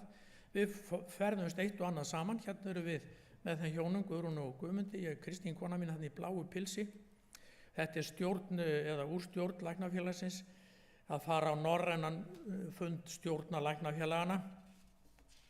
Mikið fjör og mikið gaman og þann fundurinn var á æsku slóðum eða slóðum Selmu Lagerlöf í Sunne í Svíþjóð og mikið gaman, þannig að hlær Guðrún vel að einhverjum og við hjónin líka. Og ekki síst var minnistætt að þeir voru algjörlega undir það búinni Svíarnir þegar fór allir að rigna á þessari útihátíð. Það klæddu sig allir upp eins og draugar eða Ku Klux Klan. Þeir áttu hvíta regnslár á alla. Þetta var mjög minnistætt og þarna sjáum við hjónin Hauk Þórðarsson og Maríu leikonu sem nú nýfallin frá. Þau sita þarna við hlið Guðrúnar. Nú Guðrún, eða þau voru hún Svana Helen og Guðmundur voru tilsjónamenn tölvunefndar. Þegar að íslensk erfðagreining fer af stað þá hriktir heilmikið í öllu grunna umhverfi landsins og það þurfti einhverja sem að gátu og höfðu vita á því að fara vel yfir það og fylgjast vel með því. Þau störfuðu sem sjálfstæðir sérfræðingar fyrir tölvunefnd, eftirlit og leiðbeiningar önnuðust þau og unnu saman síðan bara nokkuð mikið lengi. Skrifuðu álit en þau voru ekki í tölvunefndinni sjálfri. Þau skrifuðu álit, hann var Þór, hvað heit hann? Þór, eitthvað, maður ekki, sem var formaður tölvunefndar og hún kvað upp úrskurðina, hún bannaði það leyfði og svo framvegis sko. Og þetta var ekki bara íslensk erfðagreining, þetta voru þessi stóru grunnar, Landspítalinn, Fjórðungssjúkrahúsið á Akureyri, Krabbameinsfélagið sem var með mikla grunna og enn, Hjartavernd og svo framvegis. Þarna voru þau. Svo var Guðmundur í úrskurðarnefnd almannatrygginga og þetta var kortveggja mjög þung, mikil vinna, tímafrek vinna og þetta eiginlega áfrýjunarnefnd, úrskurðir Tryggingastofnunar, bara embættismanna þar, það var þetta áfrýjaði til úrskurðarnefndar og þarna var Guðmundur varaformaður nefndarinnar frá upphafi. Þetta var nefnd með starfsmenn en hann hélt þessu áfram frá Hólmavík líka og þetta voru reglulegi fundir enda mikið að málum. Þið sjáu þarna 400 mála og ég talaði þarna við konu sem var þarna, Steinunn Margrét Lársdóttir og henni var svo minnistætt þegar hún var eitthvað að vandrast með þetta þá segði Guðmundur, kauptu bara skanna. Hún vissi allavega hvað skanni var. Guðmundur hann leysti það, bara kauptu bara skanna. Hún var að bæta þeirri frásögn við. Nú, Guðmundur var eins og segi ekki innhafur, söng hann í Selkórnum ég held nokkuð langan tíma. Hérna má sjá þá félagana Lúðvík Guðmundsson og Guðmunds, svona staðsetningin á þeim bendir til að þeirra við sungi kannski annan bassa eða eitthvað svoleiðis, ef þeim komið fyrir út í hægri kanti. Guðmundur hérna í fremri röð og hárið grá og fína, það blas við og Lúðvík enn utar og það kom þarna úr þessu saga sem að ég má nú til með að segja, gula spjaldi ekki bara allt rólegt, jú. Að Lúðvík sagði mér þessa sögu sem örugglega frá Guðmundi,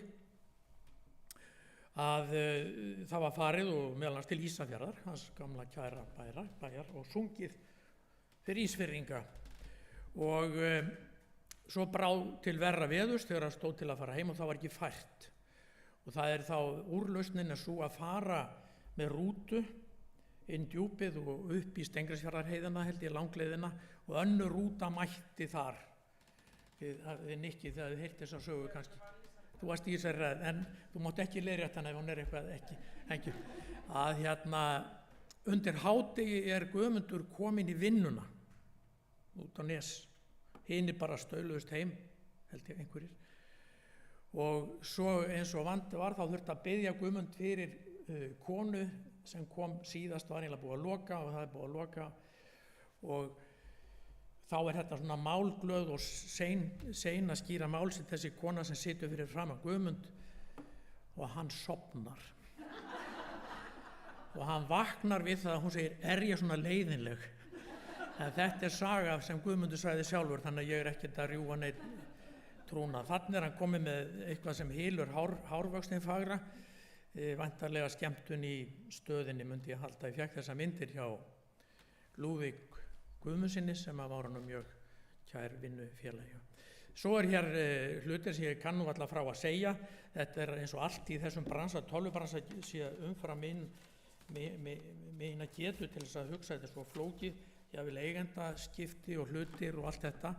Nema hvað að þið munið eflaust einhvað að þessum hlutum. Gagnalind verður til þess að koma af stað tölvuvæðingu heilbrigðisþjónustunnar og svo þetta skiptast upp í alls konar undir eigendur og áhuga sama og og Guðmundur er þarna mjög innblandaður í sinni getu og situr í salnum með okkur maður sem vann mjög lengi með honum, að þeir stofna gagnaðinn 93 til að þjónusta kerfi sem er þá að taka við þessum kerfum sem eru svona orðin svona sýnileg en þarf að slá þessu saman. Þetta er ekki að gera sig með öll þessa brot, Egilsstaðakerfi, Medicus, Starra, Hippokrates og hvað þetta nú hét allt saman, og þá er þetta búið til. Og Guðmundur var þarna ráðgjafi og svo hann og Ingi Steinar sem situr í miðjum sal, skeggprúður ungum maður, að þeir eru þarna hluta til eigendur tíma og svo breytist það eitthvað og hann og Ingi Steinar núna hjá landlæknisembættinu með sama. Nú þetta, mér finnst þetta mjög merkilegt, ég vissi að þessum hlaupum Guðmundar, ég skil nú ekki þetta, hafa gaman að þess að það er sama, þarna hljóp hann og hljóp og ég hafði samband við marga með hlaupendur og vantaði eiginlega mynd sem við sá nú á Stefanótti, ég þótti að tala við hann á þann að Guðmundi í hlaupagalla, en allt það að þetta hljópan og ef maður fer inn á heimasíðu ISI eða hvað nú þá má sjá að Guðmundur hleypur, hann er hlaupa þarna hálft marathon og 10 km og 3000 og 5000 og marathon, þannig að hann hefur hlaupið og þeir meiri sér með svona kökurinn sem á nú við Guðmunda, þannig er einn 6 hálf marathon sem hann hefur afrekað og mér finnst þetta alveg aðdánaverk hvað hann hefur, það er nú bara 1 marathon skráð á hann, en já, það eru til fræga bíómyndur mikla hlaupara, en þannig hefur hann hlaupið undir ýmsum merkjum bæði ISI og þessa trimklúb Seltjarnarnes, Gróttu og fleiri. Ég talaði við marga þegar ég var að búa þetta til. Ég tók niður 1 orð eða 2 á þessir vissur var að segja þessu orð við þessum samtölum og settuðu þarna upp. Og þetta eru myndabrot úr því sem ég verið að sýna ykkur. Og þið sjáu það að Guðmundi er allstaðar, en eiga ekki orð nánast hvað sem voru að éta súpu í Vínaborg eða aðri sem ég talaði við. Þetta er einhvern sem Guðmundi var gefið. Ég var ekkert að biðja jákvæða lýsingu á þessum mæta manni. Og ég læti ykkur að lesa þetta svona í rólegheitunum þið sjáu þarna gamlar og góðar myndir af honum. Og ég get tekið undir þetta allt saman. Mér fannst hann ekki maður einhamur í rauninni hvað hann var magnaður, stórkostlegur. Og heimsóttan, það var síðasta heimsóknin held ég til hans á Hólmavík og við fáum að heyra betur það seinna. Ég þakka áhörnina en ég ætla bara að segja það að þetta erindi tilengað í Guðrúnu. Þessa vinnu að búið þetta tilengað í henni. Takk fyrir.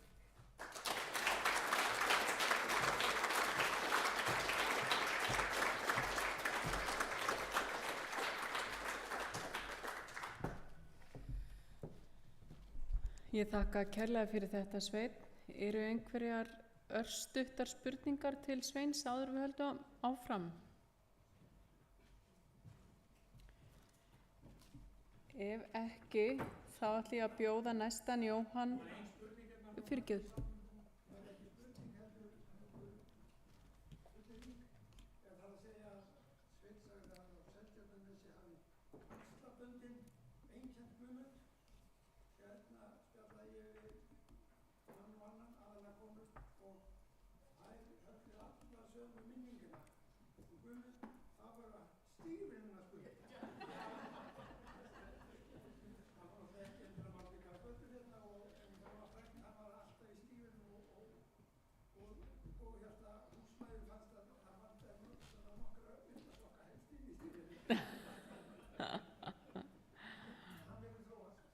Gaman að því.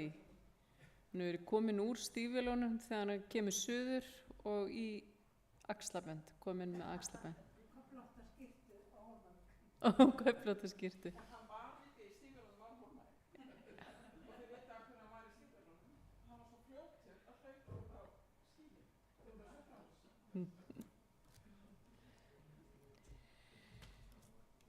Ég ætla þá að bjóða næstan Jóhann Ágúst Sigurðsson. Gjörðu svo vel.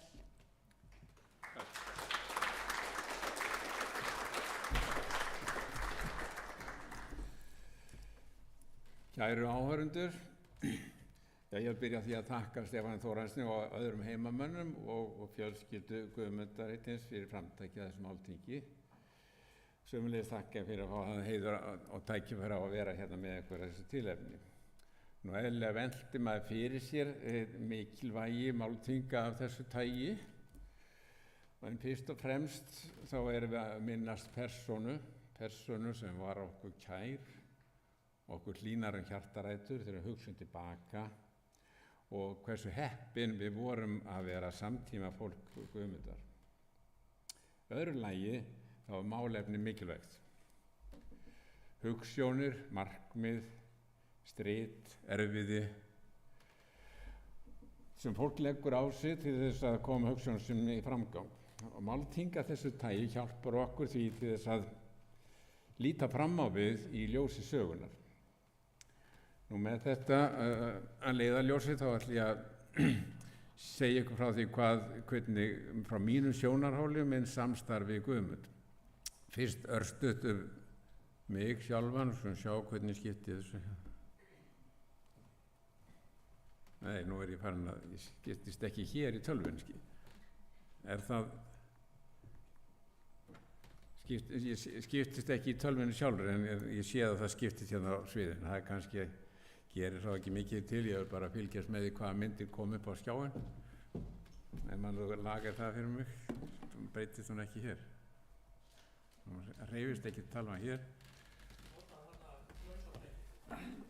Bendillinn gerir bara breytingu hér. Já. Hvort sem bara komið ómikið hérna opið.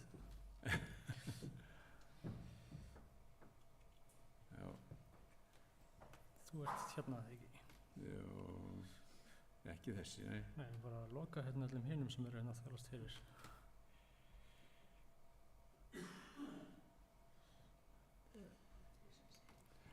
Já, ég ætlaði bara að segja ykkur, þarna kemur þetta, já, ok, nú ætti þetta að ganga.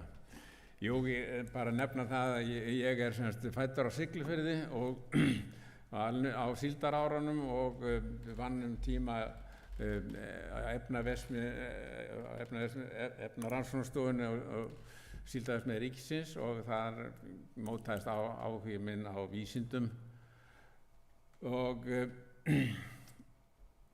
síðan flytt ég til Reykjavíkur 1964 og fór í MR. Það var mikil gerjun að gerast þarna á þessum tíma en áhrif 68 kynslóðarna komu reyndar ekki alveg til Íslands fyrir 1970. Nú sem dreifbýlismaður þá hafði ég lítinn áhuga á MR, mér leiddist það rauninni. En hérna með meiri samskipti hafði ég alltaf MA og MA nefnendur og þar kynntist ég meðal annars Stefáni og Gunnsteini og Stebba Vil og fleiri góðum frá hérna austan heiða. Nú þá var líka að byrja að gera góðan róm að kennslu Þóris, þannig að Guðmundur og Jón og Þórir, þeir voru orðnir stórmenni í mínum huga þá þegar, sérstaklega fyrir gáfur og prúðmennsku. Nú, líkjum þá aðeins aftur í tíman eins og reyndar hefur komið fram hérna, það er sem fyrsta kynslóð heimilislæknar sem eru hugsjónamenn frá 1950 til 1970, eru með þessa mynd, sérhæfingin eykst, hver sérgrein eignar sér ákveðna sneið og heimilislæknum fækkar. Það semst sjúklingurinn gleymist í þessari þróun og þá fer að vakna áhugi á því að endurvekja gamla góða heimilislækni. Þeir sem stóðu í forsvari sögðu það er eitthvað annað, við getum ekki, heimilislæknar er ekki bara smá sneið á öllum hinum sérgreinunum, það er eitthvað annað sem að þið hafa ekki fattað. Og það er einhver kjarni sem að við vitum að er til, við styðjumst við hinum sérgreinunar en við erum eitthvað annað sem ekki í sérgreinunum. Og þá er þessi hérna græni kjarni. En þá spyr ég hinir sérfræðingarnir, ertu með einhver sönnum fyrir því að þetta sé eitthvað merkilegra eða nauðsynlegt eða frávegis. Þegar að þetta er að þessu stigi, þá vaknar spurning, við verðum að sýna okkur og sanna og rannsaka hvað þetta er. Hvað er að gerast í heilsugæslu sem við erum búin að sinna. Við segjum, jú, það fullt af sögum til okkar starf, bæði í lýsing heimilislækna sjálfra og svo í svona rómantískar skáldsögur. En akademían, þó að þetta væri næstu til svona mannfræði rannsóknir, þá vildi akademían alls ekki viðurkenna þessi vísindi kannski eðlilega. Og þá kemur þarna merkilegu kaflaskipti að Bent Guttorm Bentsen, sem þá var heilsugæslulæknir eða héraðslæknir í litlu þorpi í Noregi, hann byrjar að skrá mjög vandlega sögur sína skjólstæðinga og sendir síðan inn rit til doktorsvarnar 1970 háskólann í Oslo, og skemmst frá því að segja að doktorsritgerð hans hafnað. Og þetta hafði gríðarlega mikil áhrif á okkur hinn, eða á heimilislækna, sem þá var í mótun og heimilislækningin á mótun, og þau berjast fyrir akademískum tilverurétti sínum. Nú, Bent Guttorm, hann varð síðar prófessor í Noregi, en hann náði sér eiginlega aldrei eftir þessa höfnun. En hann fór að einbeita sér mikið að skráningu, og það er svona eðlilega kannski. En upp úr þessu þá fór að birtast fyrstu vísir að svona vísindagreinum störf lækna í héraði, Helgi Valdimarsson og svo Guðjón Magnússon fleiri, og svo landlæknisembættið með könnun sína 1969-74. Hér má sjá vísi að þessu, sem er kannski forsaga samskiptaseðilsins sem að Stefán nefndi hér áður, og allt á flókinu, en þetta var bara hægt að skrá þannig í viku í einu, og þetta var svolítið tímafrekt. Nú, á þessum tíma, 1975, þá sýnd þessi stórmerka mynd, sjónvarpsmynd sem hét með héraðslæknum í héraði, og ég sýni ykkur hérna svipmyndir af þessu. Skemmst frá því að segja, ég var bjúkað námi í læknadeild, og myndin hafði gríðarlega mikil áhrif á mig. Basl í snjó og mannleg samskipti, þau pössuðu vel við mig, dreifbýlismanninn. Þetta hefði kannski fælt marga frá, en þetta dró okkur að sem höfðu með einhver reynslu af dreifbýlinu. Ég sýni hérna fleiri senur úr þessari kvikmynd, eða því það er kannski sjónvarpsmynd, eða mörg eitthvað síðan eflaust. Ég lúmst gaman af myndinni þarna lengst í hægri, hérna þegar Guðmundur er að koma í Vítjun, og þið kannski sjáu glitta í hausin á honum þarna, en á mótornum tekur sem veðurbari hross, sem hann þurfti að íta til hliðar til að komast inn til sjúklingsins. Nú, ef maður skoðar þetta svona rómantískara samhengi í listamönnum, þá er þetta svo sem ekkert ósvipað, lækninn kemur í Vítjun, nema að það er kannski ekki alveg eins rómantískt, en aðstæðurnar kannski mismunandi, sett samt til gamans.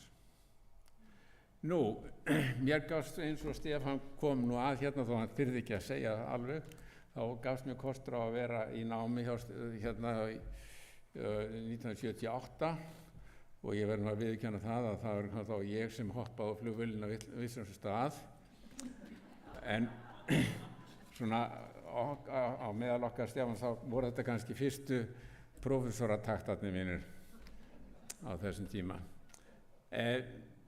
Ég kynntist þá bæði Þorsteini og Stefáni og Guðmundi náttúrulega, og þá var ég að skrifa sérfræðiritgerð sem að þurfti á að gera á þessum tíma, og notkun local steroids, the use and abuse of local steroids, og Guðmundur segi, af hverju köllum við þetta ekki bara húðstera? Og það var semst úr að þetta orð var notað og hefur fest sig í sessi síðan. Það er semst hans orð, eða málað. Nú síðan er búið að fjalla þetta, þá fara rannsóknirnar að birtast úr Egilsstaðarannsókninni, og ég ætla að hoppa núna aðeins aftur í tíman.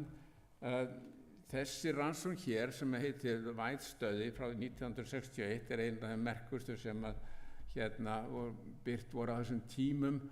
Það var slegið saman mörgum gagnagrunnum, og ég veit ekki, þið getum ekki lesið þetta, en þetta er semst verið að skoða hvaða heilbrigðisvandamál eru á einu svæði. Þetta eru 1000 sjúklingar reiknað út hannig, það eru 750 eða 75% sem upplifa einhverja heilsufarsvandamál og 25% þeirra leita til heilbrigðisþjónustunnar, en það er 1% litli svarti ferningur, þannig að neðst er 1% sem fer á sjúkrahús. Skoðandi þetta í þessu samhengi hérna, þá er frumheilsugæslan aðal þátturinn við þjónustuna, en háskólasjúkrahúsið 1%, og þá spyr maður sig, er eitthvað vit í því að kenna læknisfræði í þessum geira hér? Vísu tímafrekast eðlilega fyrir hvert sjúkling, en vandamálin eru miklu víðtækari. Það þýðir það að við verðum að reyna að kenna læknisfræði eða heilbrigðisþjónustuna á breiðari vettvangi. Og ennfremur, til þess að vita hvað við erum að gera, þá verður að rannsaka þennan geira þar sem að séum að heilsugæslurnar sinnir. Þarna kvikna reyndar eldar á mörgum stöðum í einu, aðallega í Bandaríkjunum, Englandi, Hollandi og Skandinavíu. Og það er kannski það sem að Sveinn var að minna á hérna líka. Og þá er hvernig að rannsaka þetta, og þá komum við að þessu. Eitt af fyrstu niðurstöðum Guðmundar sem var vel kunnugt White rannsóknina var þessi mynd sem birtist þarna, sem sýnir næstum því nákvæmlega sama og í White rannsókninni. Það er hægt að skoða öll samskipti í Egilsstaði hér að nú á einu ári 76% íbúanna leituðu til heilsugæslustöðvarinnar og aðeins 1%, það neðst í svarti hringurinn, er sendur til á sjúkrahúsi Reykjavík, en svona 10% eða undir 10% er eitthvað sem þarf sérfræði aðstoð við. Þetta er sem sagt grunnurinn í því að geta sagt við pólitíkusa, þetta er það sem við getum ef við fáum frið til þess og tækifæri. Ég hef oft notað heimilislækna þingin til þess að svona sem er vörður á veginum, og hérna þau voru haldin til skiptis á Norðurlöndunum og annað hvert ár, og við vorum svona ekki nema áhrifundur svo að segja í fyrsta þinginu, en komum sterklega inn á þingi nr. 2 1981 í Bergen. Það var flutt 3 erindi frá Íslandi. 2 flutti Guðmundur Sigurðsson og það 3. flutti Stefán Þórðarson. Svo að þeir voru framalega, við vorum að vísu 2 aðrir sem Vilhjálmur Rafnsson og ég sem flutti líka erindi, en við vorum skráði frá Svíþjóð á þeim tíma. Síðan kemur þessi mynd sem að Sveinn var að vitna í þegar við fjölmenntum síðan vel á næsta þing. Og þarna voru stórstjórnur okkar Íslendinga, Guðmundur Sigurðsson og Ólafur Miksa meðal þáttakanda í þinginu Finnlandi. Ef við notum áfram þetta þingin sem vörður á veginum, þá það sýnt sig að rannsóknir okkar voru það góðar og miklar sem að kynnt voru Norðurlandaþingunum. Við gátum byrja að gefa tímarit, þá kemur það út fyrsta tímaritið okkar sem heitir Scandinavian Journal of Primary Health Care, kemur þarna í kjölfarið af þinginu í Noregi. Og fyrsta alvöru heftið, það er þá greinar eftir Guðmund þá plenumfyrirlesana sem hann flutti þarna á þinginu. Það sem gerist síðan, og mjög merkur þáttur okkar sögu, er það 1987 höldum við þingi á Íslandi og við græðum svolítið vel á því. Og þá haustið þetta ákveðið að nota peningin og gefa læknadeildinni prófessorstöðu til 2 ára. 2 ára árslaun. Kem nú að því síðar.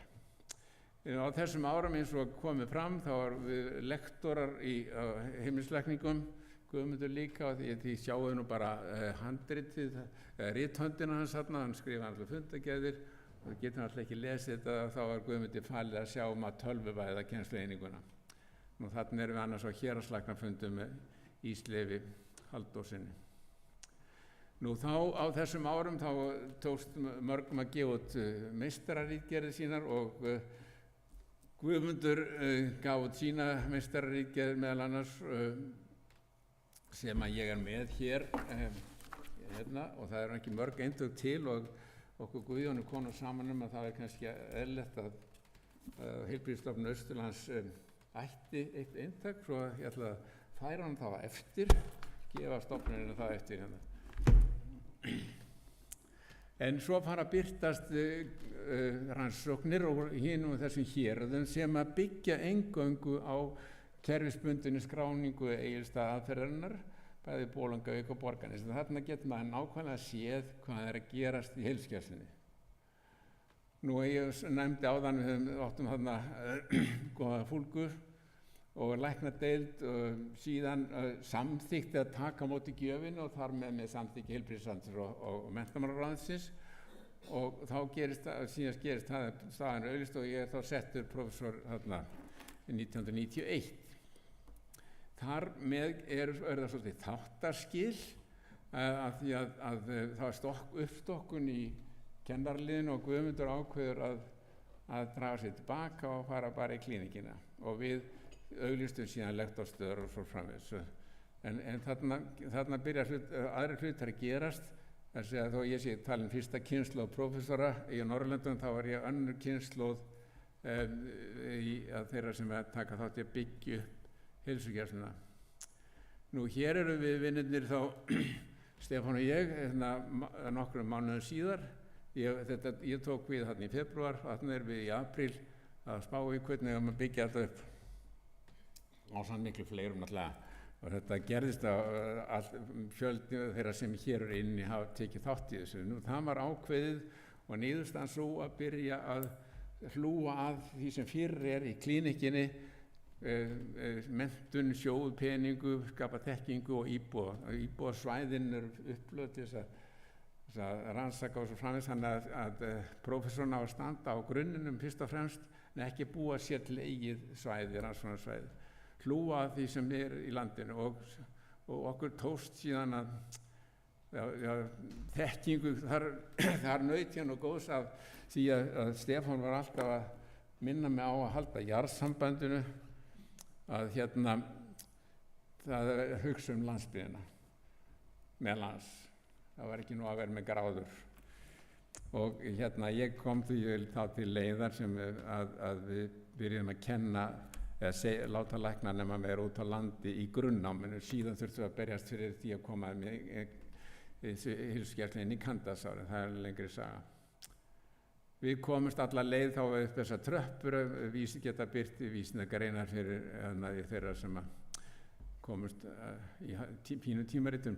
Nú fyrsta, ég leiðbendi Þorstein Njálsson, það fyrsti svona doktorsnefn minn og við byrtum þá að hann varði þessa ritgerð 95 og þetta sem sagt eingöngu byggt á skráningakerfi Egilsstaðarannsókna, 17 heilsugæslustöðvar og 4 í þéttbýli.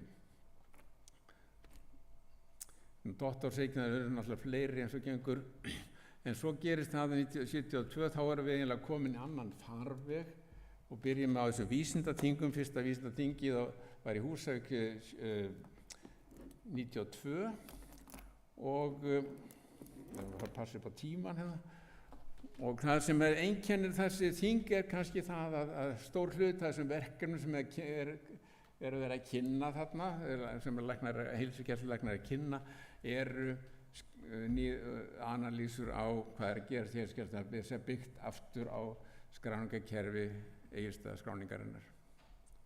Því gamans lærisveinar Guðmundar birtu hér ritgerð notkun róandi lyfja, sýklalyfja. Þeir sjá þetta mönstur hér í héraði, það er að segja að það er 80% af magninu sem er tekið inn. Það er 20% einstaklega sem nota 80% af notkunni. Hinir eða það með einhver smá skammtarleikningar, og hvað var það?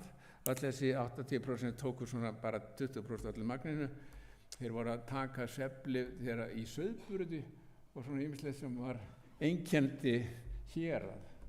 Þetta hafði náttúrulega borgarmargurinn aldrei heyrt Þegar svona var þá samskiptaseðillinn orðinn og það kannski merkilegt það þurfti eiginlega til að koma honum inn í tölvukerfið, þá var hann bara skjámyndin byggð upp eins og samskiptaseðill, þess að auðvelda læknum að fara úr samskiptaseðillinum á pappírsformi yfir í tölvukerfið.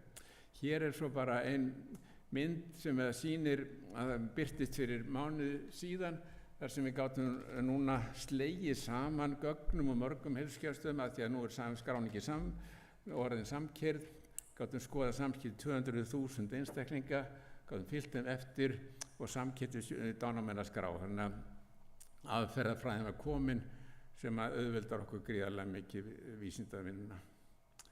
Nú, það er náttúrulega meira að gerast í heilsugæslunni en þetta, rannsóknir, ekki skipti minna máli að við erum að sérnámslæknum fjölgar hratt. Nú erum við komið upp í 100 slíka stöður og byggir enn á þessum fasta grunni sem mótaðist á árunum frá 75 til 90 eitthvað svoleiðis og heldur áfram að þróast. Nú frekar þróun sem þetta gerast í heilsugæslunni sem bara minna á að heilsuvera allir kannast við hana nú orðið og við erum að þróa hana, það kemur kannski meira inn að það síðar. Svo er komin þróunarmiðstöð íslenskra heilsugæslu þarna neðri myndin sem er einhverlega gæða þróun heilsugæslunar og starfar á landsvísu. Nú, einn af þekktustu eldhugum okkar og kollegum, norðmaðurinn og prófessor Per Fugelli, hann lagði alltaf áherslu á það í ræðu og ritu að maður ætti að lýsa faginu. Þú skal skrifa þitt fag, segir hann. En til þess að gera slíkt, þá þarf vissa eiginleika og það var talað að maður þyrfti minnst vision, mission, ambition og passion eða að hafa sýn og markmið, vera metnaðarfullur og brenna fyrir þetta, en einnig þyrfti hefur smá skammt af þráhyggju. Ég velti fyrir mér hvort að Guðmundur hefði uppfyllt öll þessi skilyrði. Hann gerði það, nema kannski, ég var ekki alveg viss þráhyggjuna, ég hefði ætlað að lýsa þessu eða Guðmundi með þessum orðum, þá hefði breyttið þessu yfir í siglu. Og það myndi passa vel inn í lýsinguna sem að Sveinn var með hérna. Það var siglan sem var alveg ótrúleg, fannst mér allavega. Nú, Guðmundur, hann var svo sannarlega frumkvöðull að slíku starfi að lýsa faginu og við eigum honum mikið að þakka í þessari merkilegu þróun heilsugæslunnar hér á landi. Og takk fyrir áheyrnina.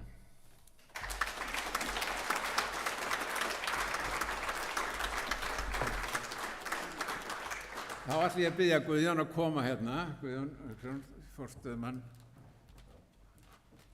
og þykja þetta að gera. Þetta passa vel að hafa hann út hérna hér. Takk fyrir.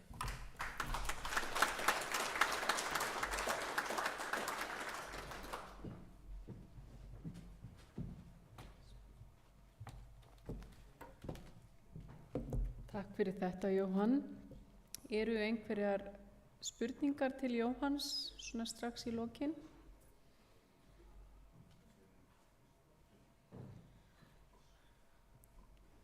Þá þakka ég kærlega fyrir þetta erindi og býði næsta fyrirlesara velkominn og það er Jóhann líka, Jóhann Arngrímsson, gerðu svo vel.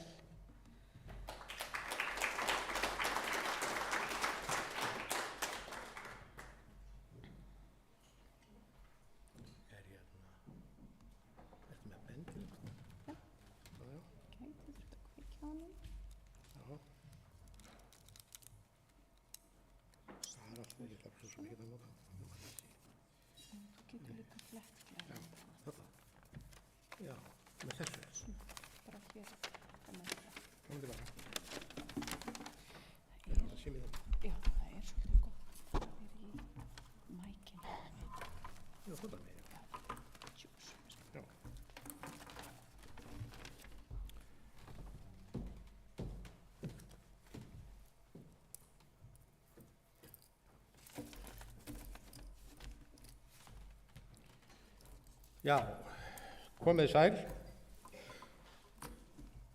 aðstandendur Guðmundar og vinnir. Ég þakka fyrir að fá að koma hérna á þetta málþing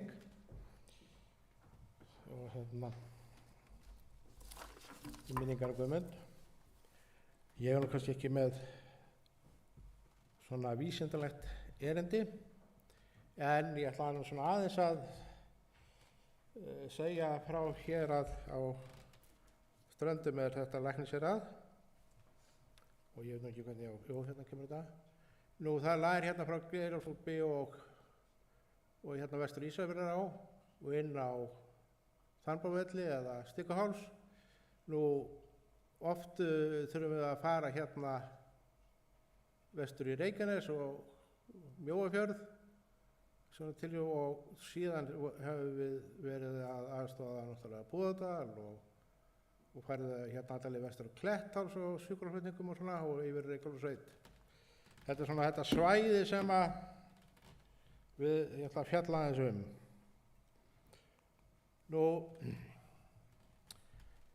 ég segi hérna fyrstu kynnin okkar að Guðmundi lækni var að hann sótt yfirlæknisstöðuna á Heilbrigðisstofnun Hólmavík í ágúst 2004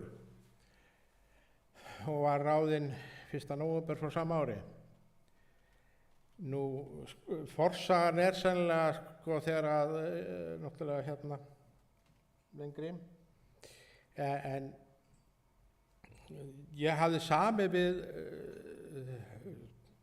hérna skal ég segja þér, ég segi hérna þegar að mér minnir ég skrifaði það í dagbókinni hjá mér að þegar við vorum að semja frá ráðningarsamninginn að þá lagði Guðmundur fram blað með dagsetningu á þeim fríum sem að náði frá nóvember 2004 og út ágúst 2005 og ég hugsaði bara, þetta er nú skipulagður maður. Mér hafði nú aldrei tekist áður fyrir að vita sumarfríið minn eftir mánuði fyrir bara. Svo það svona var það. Nú, 1. nóvember þá komu þegar fluttu til að Guðmundur og Guðrún til Hólmavíkur og hann tók því eiginlega skýrt fram að hann ætlaði bara að vera 2 ár hjá okkur til að hækka lífeyrisréttindi sín. En sem betur fer þá fann hann held ég svona neistan frá Egilsstöðum landsbyggðarhugsunina og var í starfi hjá okkur alveg frá 2004 til ágústmánaðar 2016. En forsagan er kannski lengri.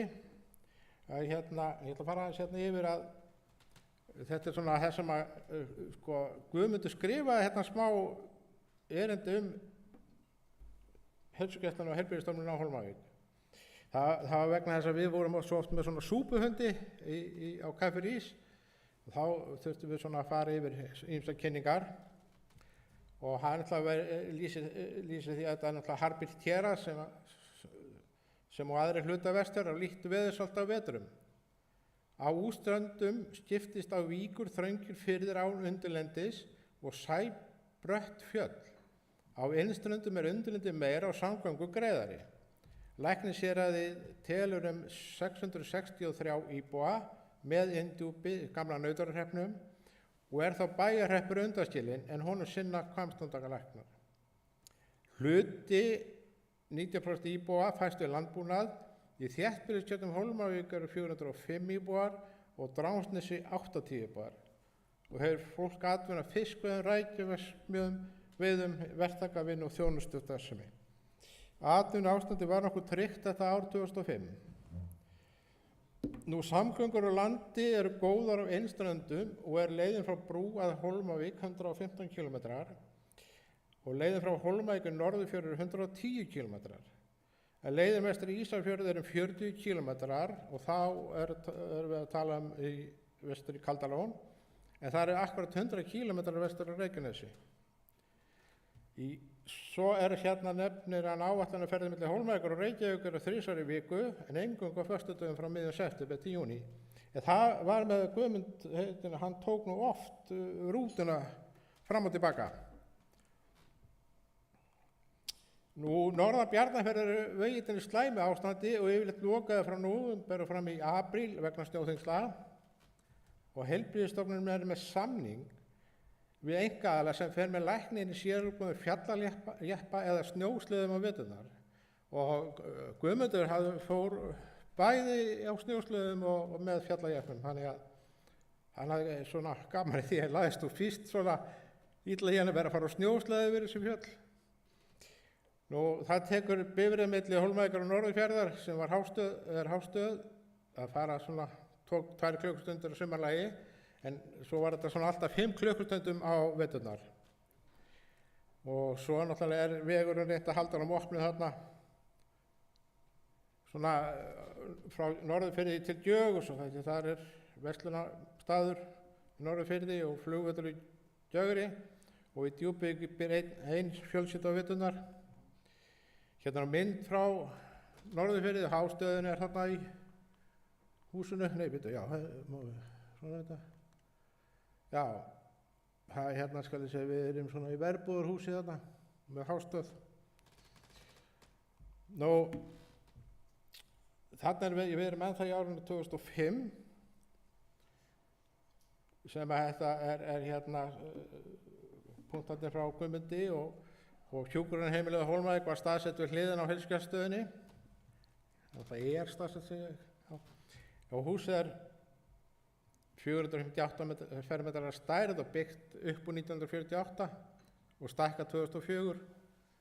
Það skiptist í 2 hæðir auk kjallara hjúkrunardeildar ásamt eldhúsi á hæðunum, 2 og 1 skrifstofa fyrir framkvæmdastjóra stofnunar, rúmafjöldið 13.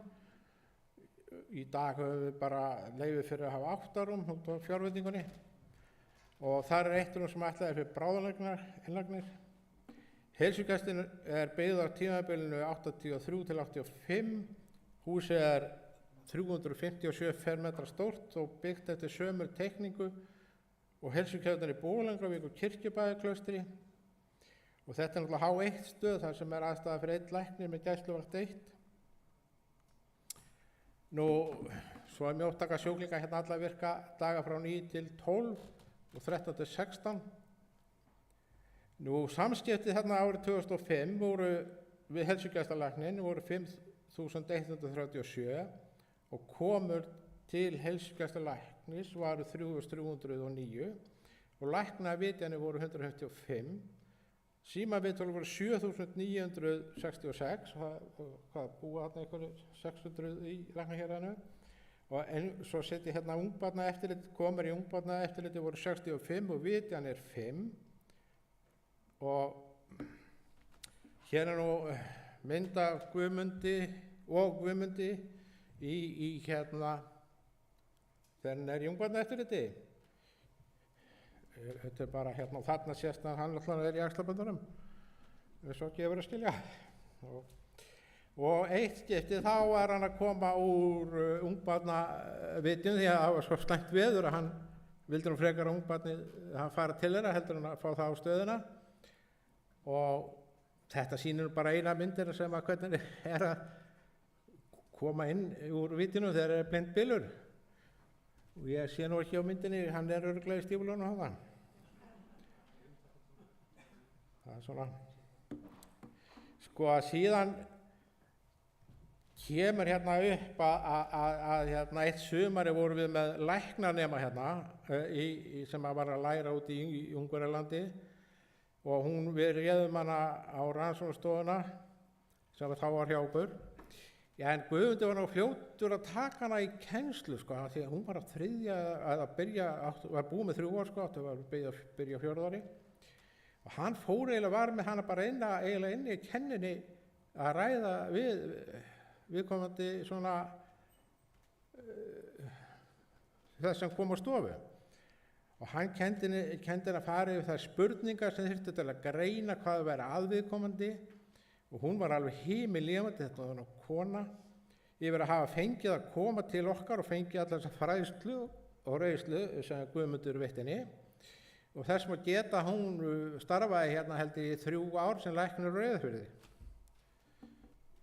Ef ég maður rétt, sko. Nú, Guðmundur satt náttúrulega í úrskurðarnefnd almenningstrygginga, svo hefur komið fram, og það fór óheimi tími í honum, hann satt niður á heilsugæslustöð langt honum myndi kvöldi við að lesa pappira og áður hann fundur að daginn eftir. Nú, hann var líka trúnaðarlæknir Alþingis í 2 ár og Ístaks í 4 ára eftir hann kom til okkar og lét heilbrigðisstofnunin innheimta fyrir það því að hann vildi náttúrulega vera helgur og sem sagt að við bara innheimtum þá vinnu og greiddi honum svo tilbaka. Þetta var gaman að þessu. Nú, Guðmundur stundaði dálítið mikið þá lækningaðferð að bjóða skjólstæðingum í hugræna aðferðlismeðferð og voru það vel sótti tímar hjá honum. Og það má segja það að sumir þeirra byrjuðu kannski klukkan 3:30 og þeim laugust kannski 4:30, 5. Stöðin lokaði 4 sko, en það var satt kannski með þeim frameftir. Nú einnig hafði hann marga skjólstæðinga sem kom í nálastungu meðferð hjá honum, en hann hafði lokið framhaldsnámi hjá Magnúsi Ólasinni endurhæfingarlækni í nálastungum sem að og þetta var og fólk er ennþá í dag að koma til okkar. Það er einn eða tveir sem stundan nálastungu meðferðir og sama fólki er að koma ennþá til okkar sem að var hjá Guðmundi. Nú, Guðmundur ákom hann í nóvember 2004 og þessi mynd er nú örugglega ekki síðan sko, en þetta er bíllinn hans þarna fyrir utan. Það kom á sínu tíma blaðagrein í Dagblaðinu að læknirinn og mynda Guðmundi að læknirinn og Hólmveig hefði fengið ráðið sig og fengið fría stöð 2 og svona, ég man ekki alveg hvernig greinin var, en hún var skrifuð Eiríki Jónssoni. Og það var svoleiðis að Eiríkur náttúrulega hringdi í Guðmund út af þessu. Guðmundur vísaði á mig og ég var ekki búinn að sjá þessa grein, en Eiríkur las hana upp fyrir mig og ég sagði að þetta væri allt rétt í greininni. Þetta væri, en heimilislæknastöðin þeir ættu gerðunartadiskinn. Þannig að en við borguðum reyndar áskriftarstöð 2, það var ekkert launungarmál og þá var ekkert meira rætt þetta sko. Það var engin framhaldsgrein. En það er stundum mikill snjór á Borgarbrautinni hjá okkur og stundum snjóþóttaviturnar, en það er náttúrulega skal ég segja að þetta læknabústaður og hérna er heilsugæslan, þannig að það var stutt að fara í stígvélin og hlaupa í vinnuna og hérna er hjúkrunardeildin hjá okkur. Þannig að og það, já, þið sjáu þarna einn snjómynd enn, þetta getur hlaðist fyrir þetta mikið. Og hérna líka, það er stundum fljúgandi hálka þarna á Hólmavík og allt svona glæra svell og Guðmundi var ekki vel hér í hálku. Hérna sjáu þið sko hjúkrunardeildinni hér, þetta var gamalt sjúkraskýli og þetta er heilsugæslan. Það er hérna. Nú hérna Guðmundur var náttúrulega svona svo framsýnn eins og við komum við og fram og hann kom þetta 2006, þá var það svoleiðis að Lyfsalan átti erfiðleikum með að fá lyf vegna skuldsetningar við heildsölufyrirtækin. Þannig að Guðmundur kom bara með það hugmynd að við myndum bara kaupa Lyfsöluna. Og ég taldi það að vera nú ekki framkvæmanlegt, því það var nú erfitt að fá fé úr heilbrigðisráðuneytinu til þess. En Lyfsalan var orðin skuldsett og hérna á sveitarfélagið, þarna vildi ekki leggja meira fé til hennar og svona Reykjanes sveitarfélagunum. Guðmundur gafst ekki upp og við höfðum það út að við fengum fjárveitingu upp á 3 milljónir og gerðum sveitarfélagunum kauptilboð sem þau bara tóku strax og við rekum Lyfsöluna enn þetta í dag, eða þá reyndan hún undir merkjum Heilbrigðisstofnunar Vesturlands. Nú, við vorum svolítið náttúrulega veisluglöð þarna á Hólmavík og höfðum mikið af veislum og kaffibóðum og alls konar svona. Og hérna er mynd af Guðmundi og Jóni Kristinsinni sem var bankastjóri þarna, Arionbanka og mikill skákmaður og hérna frændfólksgætninni. Nú, Guðmundur hafði gaman að við verum okkur á mannhögnuðum og þegar við höfum opið húsa þá náttúrulega kom hann alltaf svona að kynna starfsemina. Nú við tókum á móti biskup ráðherra og fengum heimsóknir frá öðrum stofnunum. Já, það og nú Ólafur Ragnar, hef ég glemt að setja það, hann kom hann til okkar Við fórum á jólahlaðborð og Guðmundur var alltaf með, hann gat komið því við og búið Guðrúnu með sér. Og við fengum ýmsar heimsóknir. Hér er heimsókn það sem að, ég man ekki hvað sem aðeins heitir, það er alveg stór með núna.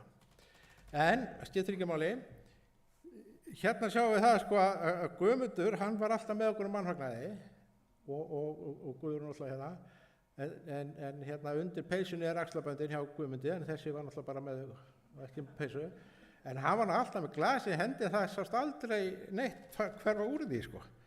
Þannig að það var svona í besta mál. Og hér er Haraldur Dungan með þeim, en við höfum náttúrulega gott samband við heimilislæknastöðina í Lágmúla. Við gerðum samning þar, verktakarsamning sko 2001 þegar Sigfús heitinn Ólafsson lét af störfum og þegar Guðmundur var ráðinn hjá okkur þá gerðum við áfram samning við heimilislæknastöðum að þeir myndu að leysa hann af í fríum Guðmundar. Og það var svolítið einstakt sko að Guðmundur eftirlit aflýsingarlæknanum læknabústaðinn þegar hann tók frí. Og það var nú líka þegar Sigfús heitinn var, þá fengu aflýsingarlæknarnir alltaf bústaðinn. Og ég held nú að þessi samningur hafi gert það svona verkum að Guðmundur var lengi hjá okkur í starfi því að þetta var nú góðu leiknar sem listu af. En það má segja það þegar að Sigfús heitinn hætti þá auglýstum við mikið eftir læknum og við fengum engar umsóknir þangað til að það sótti einn læknir einu sinni vorið 2004 eða sumarið. Sá læknir hringir í mig daginn á hann og mæta hérna og segir hann sé búinn að ráða sig í Hveragerði og þá voru nú ekkert sátt við það. Ég hringi nú í einn mann í ráðuneytinu sem heitir Sveinn Magnússon og segir með þessa að læknir hafi ekki hætt við að koma, þess að ég er búinn að ráða sig annars staðar. Vertu feginn, sagði Sveinn. Og þá auglýstum við bara aftur og við höfðum þann varnagla á að við fengum Halldór Jónsson heimilislæknir í Lágmúla til að sækja ef einhver annar sem vildum ekki ráða myndi sækja sko. En leið og Guðmundur, hann vissi að Guðmundur hefði náttúrulega sendt inn umsókn og svona þá náttúrulega dró hann sína tilbaka. Þannig að þetta var svona farsælt. Nú við Guðmundur gerðum þannig að svona samningum hann gerist verktakalæknir því hann var ekki tilbúinn að leggja náttúrulega læknastörfuna á hilluna enda við góða heilsu þá og nálgast 70 ára aldurinn. Og við spjöldum mikið þetta sko. Nú Guðmundur kom norður ásamt heim, Guðrúnu og Önnu og það kom náttúrulega fleira fólk svona í byrjun ágúst 2016 og hann sagði nú reyndar að beint svona við okkur, hann var þá og sagðist ætla bara kom til að kveðja okkur og þá var hans svar sárlasinn en hann tók nú samt stofu í 2 daga og það mættu margir á stofun þessa 2 daga en Anna dóttir hans var með honum sem læknir og hún tók stofun það sem eftir var af þeim tíma sem hann var hjá okkur sko. Og það komu mikið að strandaminu til að heilsa upp á Guðmund og sko hann góð spata og svona og þakka hann fyrir gamalt og gott og spjalla við hann á heilsugjæslunni. En Guðmundur var nú fluttur suður með sjúkrabíl kvöldið 20. ágúst og hafði fengið lúnabólgu, sagði hann. Ég efast ekki að hann vissi að það var svo stutt í endalögum hjá sér. Því eftir að hyggja þegar ég fór í það spjall sem við Guðmundur áttu þessa daga og hann var með leiðbeiningar hvað ég ætti að leggja áherslu á næstu árum. Þannig að hann var svona að leggja framtíð heilbrigðisstofnunar Hólmavík svona áfram hvað þó að hann yrði ekki. Nú samstarfsfólk hans á Hólmavík minnist Guðmundar með þakklæti fyrir samveruna sem við áttum saman. Nú hérna er hann náttúrulega í kaupleitaskiptinu með axlaböndin Og það má segja eins og með okkur Guðmund að ég var í grænum stígvélunum og hann í svörtum og við fórum jafnvel til Reykjavíkur á fund. Og eins og í ráðuneytinu þá gengum við bara á sokkaleistunum. Því að hvorugur okkur hafði haft vitað því að hafa með sér skó og við vorum svo tímabundir að hann vildi ekki vera að fara í hróskólaverðinu til að ná í skó því að hann sá það að þá er ég bara einn á sokkaleistunum. Heyrðu, ég bara þakka gott ljóð og takk fyrir mig.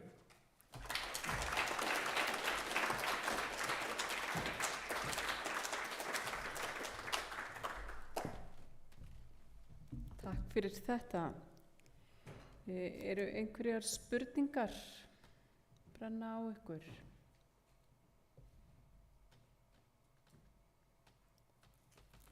Ef ekki, þá ætla ég að bjóða Kjartan Þórisson næstan í pontu.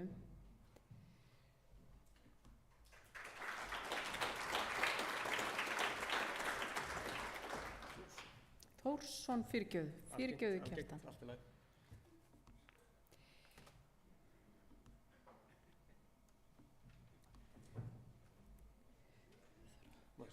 Fjárstringin hérna.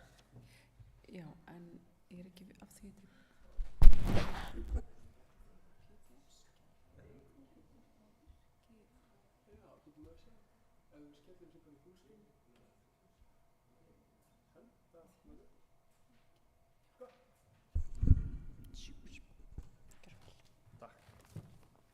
Já, sæluverið öll, ég heiti Kjartan Þórsson og ég er almennur læknir og ég starfa mánaðarlega hérna í Fjarðabyggð og ég þakka þér, Stefán, fyrir að hafa boðið mér og aðstandendur líka. Ég er sá eini hérna upp í pontu sem að hlaut ekki þann heiður að hitta Guðmund en ég myndi segja að arfleiðans dugir mér að svo stöddu. Þið kannist kannski flest við það að þegar maður stefnir á ótróðnar slóðir að það er gott að geta sótt styrk í fyrirrennara og fyrirmyndir. Og ég lenti eiginlega óvart í því sjálfur að leiðast á braut nýsköpunar í læknisfræði eftir að ég útskrifaðist úr Háskóla Íslands. Og ég endaði á að stofna sprotafyrirtæki í kringum svona hugbúnaðarlausn sem er ætlað að tryggja öruggari uppáskriftir ávanabindandi lyfja.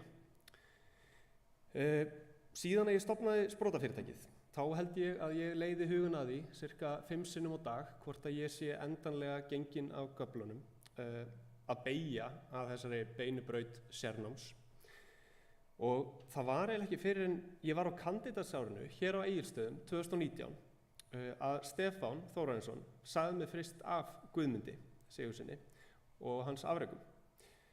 Þá heyrði ég Egilsstaðaskrána, svokölluðu, eða Egilsstaðarannsóknina og skal ég segja að þegar ég heyrði þetta frá Stefáni að þá eiginlega átti ég ekki orð. Ég hafði aldrei heyrt þessu áður, allan minn tíma í lækninum og að nokkrir félagar á Egilsstöðum 1975 hafi smíðað og þróað eitt af fyrstu fyrirrennurum sjúkraskrárkerfa í heiminum. Þetta hlaut eiginlega bara að vera eitthvað misskilningur.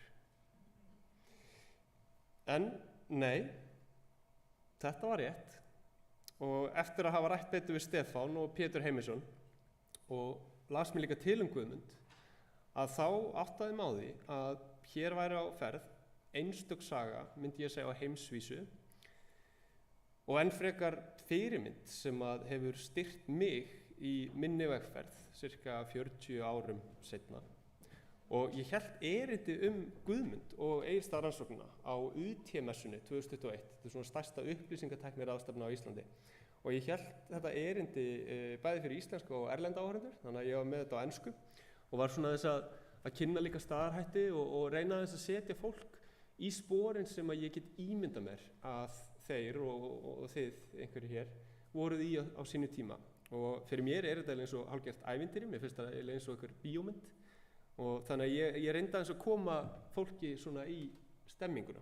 Þannig að ég er búinn að breyta aðeins fyrirlesturum fyrir ykkur en þetta er nokkurn veginn það sem ég flutti á sínum tíma. Og hann hljóðar nokkurn veginn svona. Ímyndið ykkur eftirfarandi aðstæður. Við förum aftur til ársins 1975, Víetnamstríðið, því er að ljúka og Paul Allen og Bill Gates eru að stofna Microsoft.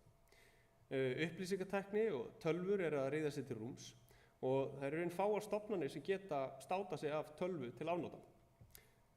Á sama tíma í litlum bæ, austur á Héraði, að nafni Egilsstaðir, ungur læknir að nafni Guðmundur Sigurðsson að koma á laggirnar einu af fyrsta heilbrigðistækni verkefni á Íslandi. Ári áður þá voru kynntar til leiks nýjar stofnanir á Íslandi, svokallaðar heilsugæslur. Og já, sjáum hérna heilsugæsluna á Egilsstöðum. Og á þeim tíma þekktu læknar og voru vanir spítalumhverfinu, þar sem að sjúklingar mættu venjulega verulega veikir og greiningin oft frekar augljós, sökum alvarlegra og mikill einkenna. En heilsugæslurnar, þær voru allt önnur ella. En þar komu sjúklingar eða skjólstæðingar, eins og við segjum í dag, með vægari einkenni sem oft gerði greininguna erfiðari. Og ég nefni hérna dæmi, ég var nú aðalega að tala við tölvunarfræðing og fleiri. Þá getum við talað til með skjólstæðing sem kemur með vægan brjóstverk. Læknar þurfa að útiloka kardiogeniska orsök sé að ræða, þetta komið frá hjartanu. Þrátt fyrir að oftar en ekki þá eru brjóstverkir af öðrum uppruna. En á þessum tíma þá höfðu læknarnir litlar sem engar faraldsfræðilegar upplýsingar miðað við í dag, auk þess að sjúkrasöguskráningin var enn á pari við það sem tíðkast á spítalanum og ef ég vitna í ónefndan lækni þá voru þær algjört mess. Guðmundur og félagar stóðu frammi fyrir þessum vandamálum og hvernig gætu þeir nú bætt sjúkraskráningaferlið og fengið auk þess megindleg gögn greiningar, meðferðir og horfur samlagsins þeirra. Og þeir dóu ekki ráðalausir eins og við höfum heyrt hér og eru þvert á móti. Þeir voru að fara að leggja sitt af mörkum í að breyta sjúkraskráningu í það sem við þekkjum í dag. Og ég er mjög forvitin á að vita hvort að þeir áttuðu sig, þið hérna einhver, áttuðu ykkur á því hversu mikilvægt þetta framtak var á sínu tíma og hvaða áhrif það myndi hafa á komandi árum. En Guðmundur og félagar voru með nákvæma hugmynd hvernig þeir gætu leyst áskorunina en skorti resursana til að framkvæma hugverkið. Og eins og kom þetta fram áðan þá fengu þeir Landlæknisembættið, Krabbameinsfélagið og skandinavísku SNOMED-samtökin með sér í lið varðandi fjármagn og tæknilega innviði og þeir bjuggu til meðal annars þennan nýja sjúkraskrárseðil sem að minnti margt á bókhaldsform og mun skilvirkari notkun en áður þekktist. Og þessi seðlar voru fylltir út af lækninum og nú er ég að fylja þetta upp eftir minni bestu vitund. Þeir voru fylltir út af lækninum, sendir á ritara sem að skráðu upplýsingarnar í sjúkraskrá viðkomandi skjólstæðings og kóðuðu breytur í gegnum landlínu sem að síðan voru prentaðar í .matrix prenturum í Reykjavík. Og allir sem að hafa áhuga á verkferlum og innleiðingu nýsköpunar, þeir slefa líklegast yfir þessu. En á þessum tíma og með tæknina sem var í boði, þá finnst mér þetta vera þrekvirki. Og eins og við þekkjum þá var verkefnið heimsfrægt og átti sinn þátt í að móta nútíma sjúkraskráningu og öryggismenningu því tengt. Og með það sem ég hef lesið og það sem ég séð að þetta náði út fyrir landsteinana. Til að setja hugvit Guðmundar og félaga í samhengi þá má nefna það að fyrsta almenna rafræna sjúkraskrárkerfi í heiminum, það var þróað þarna í byrjun 8. áratugarins í Bandaríkjunum og þar voru hins vegar aðeins geymt gögn 35 sjúklinga með sykursýki og það var svo ekki fyrir 1989 að SNOMED upplýsingarnar kom inn í það kerfi. Svo voru þetta þarna líka COASTAR-kerfi sem voru þróað svipum tíma í Bandaríkjunum sem síðan leita að sér hliðsta kerfi í Skandinavíu og í rauninni út allan heim. Þannig að það er mikilvægt að setja í samhengi og mér fannst það líka sérstaklega frá mínum bæturum séð hér 2022. Já, einmitt. Svo er það mjög áhugavert að hugsa það og ég lét aðeins hugan flakka þegar ég var að fara í gegnum þetta allt saman. Hvað hefði getað gerst ef við hefðum innviðina sem við höfum í dag og ef við höfum svona bara nýsköpunar aðgengið sem við höfum í dag og þekkinguna til að skala svona hugmyndir upp og fleira og ég fór aðeins að þess að tengja þetta við hérna EPIC sjúkraskrárkerfið. Það var stofnað 1979 og þetta kerfi, þetta með cirka 420 miljardar króna í tekjur árlega og tengjast í 10.000 starfsmenn og ég held að séu með 70% markaðshlutdeild í Bandaríkjunum. En það var stofnað þarna 1979 og þegar maður er búinn að vera að veltast í þessu nýsköpunarumhverfi í dag og átta sig á sko, hversu gífurlega mikið virði var í þessu kerfi, að þá óneitanlega fer maður að hugsa svona.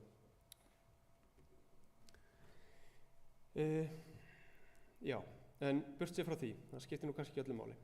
Og ég vitna aftur í ónefnda kollega að á þessum tímum átti sér stað tæknibylting og að þetta voru mjög spennandi tímar. Og ég get í rauninni sjálfur ímynda mér það og ég tel með smá trúum að ég sé að einhverju leyti að upplifa svipaða tilfinningu í dag þegar að stafræn tækni er að bylta heilbrigðiskerfin okkar í annað skipti 45 árum seinna. Núna er læknisfræðin, hún er orðin flóknari, hún er með meiri greiningatól og meðferðir í boði. Við sjáum auknar kröfur frá almenningi til heilbrigðisþjónustu og eitthvað hefur okkar kynslóð misfarist síðan að Guðmundur og félagar lögðu sitt af mörkum, en í dag þá eyðum við læknar alltaf 50% af tíma okkar í sjúkraskráningu, sem auk þessu orðin einn af helstu þáttum sem að leiða til kulnunar í starfi. En nú reynir nefnilega á okkur sem að erum arftakar Guðmundar þegar að kemur að framþróun heilbrigðiskerfisins. Og ég veit í rauninni ekki hvort að spítalamaturinn hafi verið slæmur fyrir 45 árum og hann er í dag, en byrði heilbrigðiskerfisins er eiginlega byrjað að hafa meiri áhrif en spítalamaturinn á okkar líðan í starfi og þá er mikið sagt. Ég stóð mig oft að því að hugsa heilbrigðiskerfið sem fullt af vandamálum, ofan á vandamál, en svo þegar maður lítur á sögu Guðmundar og afrekin sem að komið fram á þessum tíma, að þá eiginlega færða mann til að hugsa að heilbrigðiskerfið er í raun fullt af tækifærum til að leysa vandamál og skapa gífurlegt virði. Og þetta finnst mér vera mjög góð lýsing á arfleið hans sem að skilur eftir allavega hjá mér. Á mínum ferli annars sem læknir í nýsköpun þá hefur saga Guðmundar, hún hefur veitt mér mikinn innblástur og trú á því að nú er komið að okkur að taka við keflinu sem að hann bar á sínum tíma og að við skildum halda ótrúið áfram og fylgja þessari hugsjón, sama hversu oft maður telur mann vera galinn að fara út af henni ótrúinu braut. Og kannski svona dæmi það hvað þetta í rauninni lifir allavega hjá mér. Guðmundur og hans arfleið er að ég var staddur á stórri heilbrigðistækni ráðstefnu í Bandaríkjunum í daginn og ég var að kynna lausnina sem að nýsköpunarfyrirtæki mitt hefur þróað. Og ég fekk þá þetta svokallaða imposter syndrom sem að maður þekkir vel sem læknanemi. Og mér fannst við í rauninni vera allt of lítil fyrir þennan stóra markað og allt þetta fólk sem að virtist svo fínt og klárt út í Bandaríkjunum. En þá var mér hugsað til Guðmundar og það myndi mig á að mitt fólk átti í raun þátt í að byrja allt það sem þessi geiri byggir á í dag. Og ég hélt í kjölfarið á sviðið og nokkurn veginn eins og íslenska landsliðið á heimavelli. Og þetta er svona það sem að situr eftir hjá mér og minni kynslóð. Ég er reyndar verða að viðurkenna að mér finnst að fleiri læknanemar og læknar í dag á mínum aldri ættu að vita af þessum afrekum. Þetta er stórmerkilegt og já, ég veit ekki hvað ég hef gert annað en að ég sjálfur með breiðut söguna og kannski hvet aðra til þess. Þannig að það verður ekki fleira. Takk fyrir.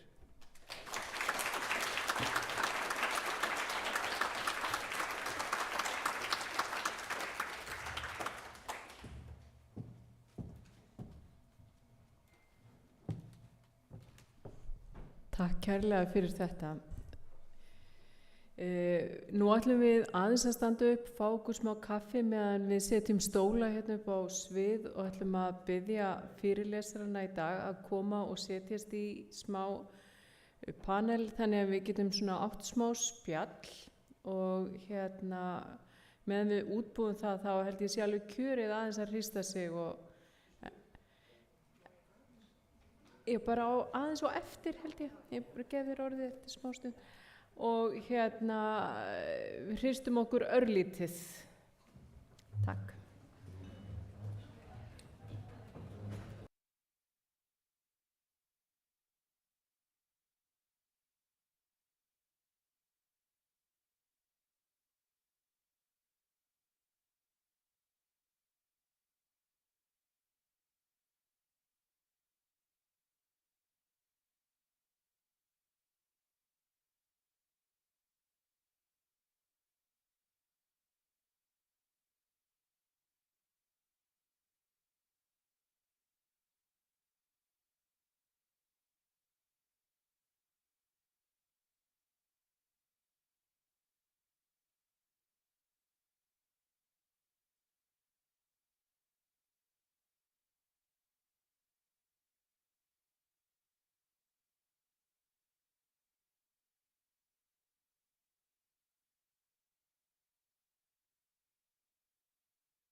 Halló.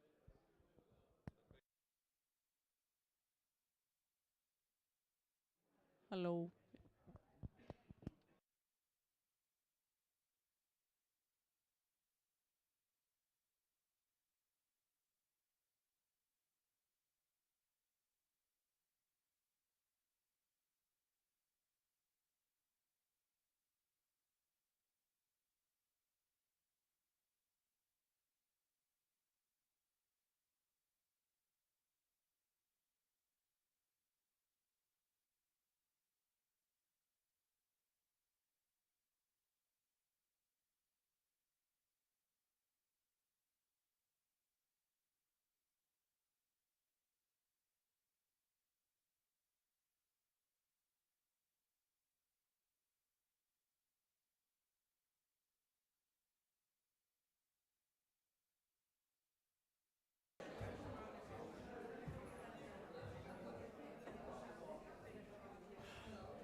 Jæja, eigum við þá ekki að fara að byrja á þessu. Ég ætla að biðja fyrirlesarana hér í dag að koma og setjast hérna upp á svið, þannig við getum átt smá samtal.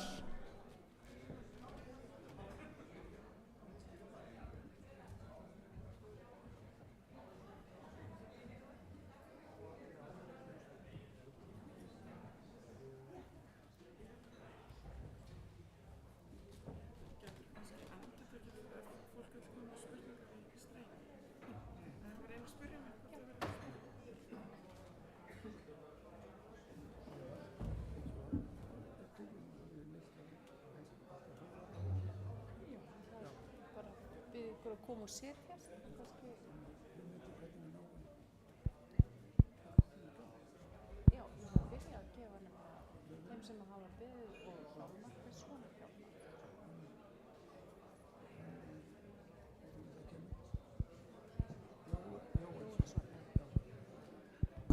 Ef þú kemur og sest bara upp, þá koma hinir með þér.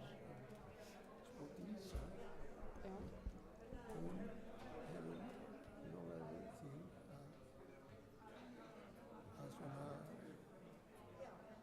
Til að peppa þetta upp með okkur með sögum, sko. Þannig ég vonaði að hún svona byggði orðið og hún er alltaf full af sögum. Já, og af því við erum á svolítið seinna þá þurfum við nefnilega að fara, sko, af því við erum að vera búið. Já, en það munur alveg döga, sko. Já. Ég er bara fegin ef við höldum út í hálftíma. Já, flott. Hefur ég sest? Já.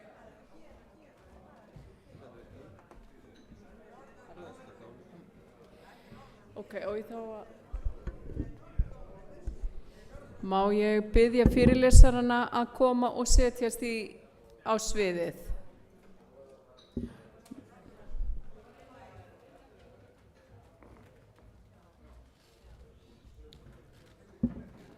Þá hef ég bara þennan upp á sviðið og fyrir mig hinn saman. Prófa það. Já. Minn ætlið ykkur að tala fyrst. Já, ég ætla að...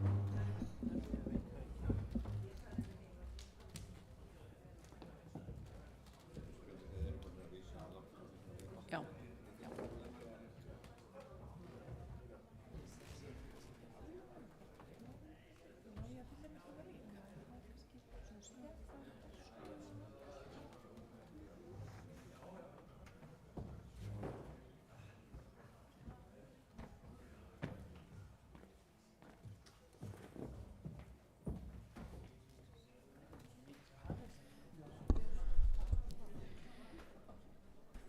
Þetta er svona eins og á landbúnaðarsýningu. Ég býð ykkur að líta þetta fallega fólk.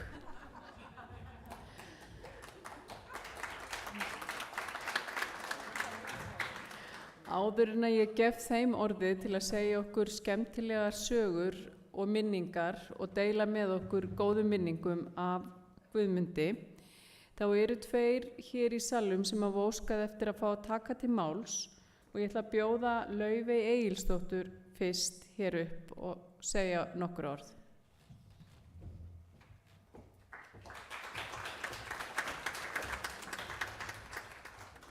Komið sæl öll og það er dásamlegt að vera hérna og vera vitni af þessum fallegum minningum sem við eigum hann Guðmund Sigurðsson. Ég ætla bara að segja ykkur örlitlar 3 myndir og það var sko þegar ég var nýkomin hingað 1972 og þá hendi Guðmundur mér út í starfi og kendi mér svo margt. Ég hafði aldrei séð fæðingu og hann sagði, komdu bara með mig, ég skal kenna þér og þetta er ekkert mál. Og ég starfaði við fæðingar hérna, tók á móti börnum í 1,5 ár held ég. Auðvitað var þetta tölvöld mikið mál, en maður reyndi að gera sitt besta. Svo hérna í upphafi árs 73, Gunnar, er það ekki rétt, þegar við fórum á Húsavík? Já, það var á Þorra, það var daginn eftir bóndadag held ég, 1973, þá flugum við til Húsavíkur, ég og Gunnar Guðmundur, og við áttum að skoða heilsugæslustöðina eða læknamiðstöðina sem var á Húsavík, nýlega opnuð þá. Og það var mjög fróðleg ferð. Hún hófst, við flugum hérna yfir landið og það var sko hreinasta heiðríkja. Það var svo bjart og fallegt, landið alhvítt og við vissum það voru einhverju sem við þekktum sem hefur farið akandi á hjarni bara inn eftir öllum öræfum. Og ég held við höfum mér séð þá bíla. Þetta var einhvern veginn svo sterk upplifun af þessu. Nú svo fórum við Húsavík og fengum góðan móttökur þar og Guðrún, þessi hérna uppalinn við sjáar síðuna, hafði hér upp á landi, gat ekkert hort á sjóinn, gat ekki andað þessi sjávarloftinu. Og hún hljóp út af Héðinshöfða alveg hendur, ég held að hann ætlaði bara að svífa hann út í.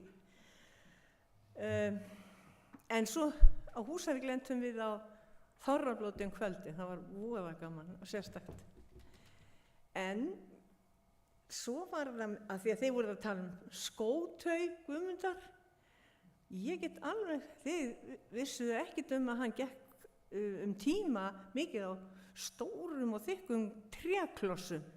Og hann sló þeim alltaf svona dróð á alltaf pínlítið. Og svo þegar hann kom í vitjanni kannski meðnætur, þá var svona truflað þetta svo lítið fólkið sem var að reyna að sofa. En við Tóta Hvönn, við gerðum athugasemdir við þetta og við hann og hann tók því afskaplega vel. Hver var síðast að segja, ég ætlaði að segja.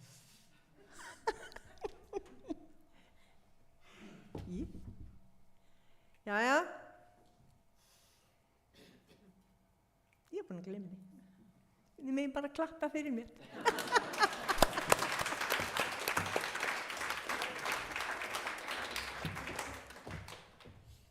Takk fyrir þetta, Laufey. Mér langar líka að minnast á það við þá sem eru í streymi að endilega senda okkur inn spurningar eða athugasemdir ef ykkur langar til þess annarkvort að koma einhver á framfæri eða koma með spurningar til fyrirlesarann okkar. Áður en ég gef fyrirlesarann okkar orðið þá hefur Hjálmar Jóelsson beðið orðið.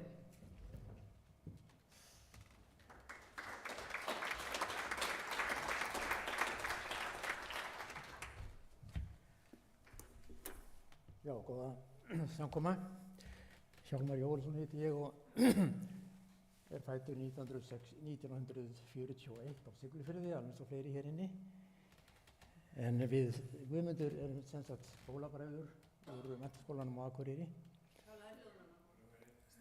Og í tilefni af því að núna fyrir örfáum dögum, eða það eru hálfur mánuður, þá hittust við félagar úr menntaskólanum hér á Egilsstöðum.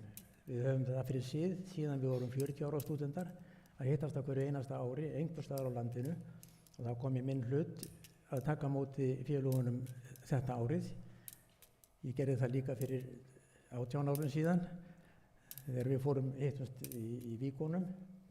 Og fyrsta ferðin var reyndar í Fjörður þegar Valgarð Egilsson tók á móti okkur og ég held að Laufey hafi verið með okkur í þeirri ferð. En hvað það? Þegar við hittumst þá var mér á að taka fram Karmínu. Karmína er bók sem ég batt hann reyndar inn, en þetta var blað sem var gefið út í tilefni útskriftar, þar sem að nemendur létu í ljós eða einhver skrifaði sem sagt viðkomandi stúdent. Þannig að þetta er nokkuð konar mat á því hvernig menn litu á skólafélagana á sínum tíma, og mér langar til þess að lesa hvaða umsögn Guðmundur fekk fyrir rúmum 60 árum síðan. Og hann skrifar í mína bók kveðju og tekur sérstaklega fram að hann sé frá Ísafirði. Hann valdi sér sjálfur nokkuð konar titil eða aðdraganda að umsögninni. Það er vísa sem að menn máttu velja sér sjálfur. Og vísan sem Sigurður valdi er svona: öll él birtir upp síðir, ísa linast heljar tak, flýja kuldar, ret og ríðir, hafís, frost og vindar stríðir, vordísanna vængja blag. Þetta er eftir Bjarna frá Vogi. Síðan kemur umsögnin Guðmund Sigurðsson. Hann kveðst vera kominn af gildum mýveskum, húnverskum, arnfiskum, arndælskum ættum og er gildur eftir því. Hann var svolítið feillæginn á þessum árum, þannig að þetta mátt skilja þetta á tvo vegu. Guðmundur fæddist á Ísafirði 20. júlí 1942, sonur hjónanna Kristínar Guðmundsdóttur og Sigurðar Guðmundssonar, bakaramestara. Hann þótti þegar í æsku bera af öðrum reifabörnum, vestfiskum, og þegar hann var á fyrsta ári orti konan okkur hagmælt þessa vísu hann. Hann er svo glaður og góður, greindur og þolinmóður, leikur sem lamb í haga, laglegur alla daga. Þessi vísa lýsir Guðmundi ennþá skemmtilega vel. Hann er hversmanns hugljúfi og þykir sérlega hnyttinn samræðumaður. Greind Guðmundar efast enginn. Guðmundur hefur alla tíð verið mikill forystumaður í sínum bekk og setið í stórum embættum. Þó væri rangt að segja að hann sæktist eftir metorðum, til þess er hann alltof latur. Og kannski eiga værukærð hans og leti ekki hvað minnstan þátt í vinsældum hans. Hann hefur leikið og leikur enn í leikfélagi MA. Einnig syngur hann oft sér til yndisauka og leikur daglega á einhvern af bekkjabræðrum sínum. Framtíðar áform Guðmundar skal ekkert sagt með fullri vissu, en vitað er að hann og Skúli Jónsson í þann veginn að festa kaup á beinagrind. Já, sem sagt, það fóru hvorki meira en minna heldur en 9 samstúdendar okkar í læknisfræði á sínum tíma, og ég veit að minnst okkur til 7 kláruðu. En ég er sem sagt lyfjafræðingur, og það var þannig að 1976 þá var auglýst lyfsöluleyfi í 3 læknishéruðum. Það var bæði á Egilsstöðum, Hornafirði og Dalvík. Og fram að því var lyfsala í höndum héraðslæknis sem þá var á Egilsstöðum Þorsteinn Sigurðsson. Ég hafði þá unnið sem lyfjafræðingur í Reykjavík og Hafnarfirði í 10 ár og var giftur Erlu sem er líka lyfjafræðingur, og hún er ennþá konan mín, og við áttum þá 3 dætur á aldrinum 1 til 7 ára. Það var orðið mjög snúið fyrir okkur að vinna fulla vinnu og vera í endalausum snúningum við að koma stelpunum í pössunum og í leikskóla eða hjá ættingum. Við ákváðum því að athuga hvort það væri ekki upplagt að sækja með eitthvað af þessum lyfsöluleyfum. Okkur leist best á Egilsstaði, þrátt fyrir að þekkja ekkert til á staðnum og aldrei komið þangað. Ég hringdi ég vissi að Guðmundur Sigurðsson bekkjarbróðir minn og samstúdent var læknir á Egilsstöðum og ég hringdi í hann til að fá einhverjar upplýsingar staðhætti áður heldur en að ég sagti og tækjum ákvörðun að sækja þetta lífstýruleyfi. Guðmundur hann tók mér mjög vel og stakk upp og ég kæmi bara austur og við ræddum málin og ég geti gist hjá sér, svona eins og eina nótt. Það var úr að ég flög til Egilsstaða að morgni, Guðmundur gaf sér góðan tíma til að sinna mér og ég flög svo suður morgunin eftir. Eftir þessa heimsókn þá vorum við á staðráðinni því að sækjum lífstýruleyfið á Egilsstöðum. Ég tel að Guðmundur hafi haft talsverð áhrif á mína framtíð sem reyndist farsæl því að við fengum þetta leyfi þrátt fyrir það að það veri margir sem sagt og margir höfðu betri aðstöðu eða sambönd kannski mjög segja en ráðherra á þessum tíma, heilbrigðismálaráðherra, hann var Ísfirðingur, Matthías Bjarnason og ég hafði grunn það að þeir þekktust kannski eða það gætu talast við og ég ekki fjarri því að Guðmundur hafi lagt lóð á vogarskálarnar mér í hag. Þannig að ég fekk þetta starf á sínum tíma og mjög hamingjusamur með það.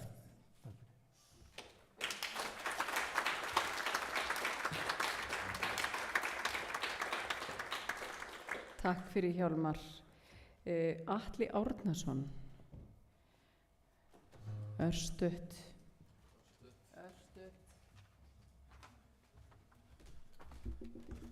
Ég er þekktur fyrir það að tala stutt. Ég vil ítreka aftur þakkir til aðstandenda þessara fundar að hafa haldið þessa fallegu og ánægilegu stund hérna, Guðmundi til heiðurs. Og ég vil koma að því kannski að þarna, þegar ég var að ákveða með sérnám í Sandvík læknisfræði, þá var ég farin að hugsa með heimilislækninga 1979 og þá hafði orðspor Guðmundar borist víða og það voru 2 staðir sem komu til greina í mínum huga, annars vegar Húsavík og hins vegar hér á Egilsstöðum.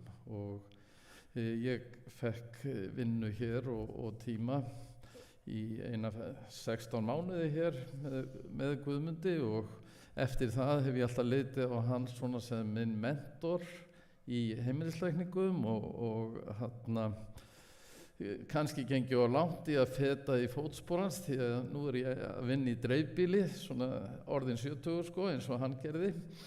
Þannig að það sýnir hversu mikil áhrif hann hefur.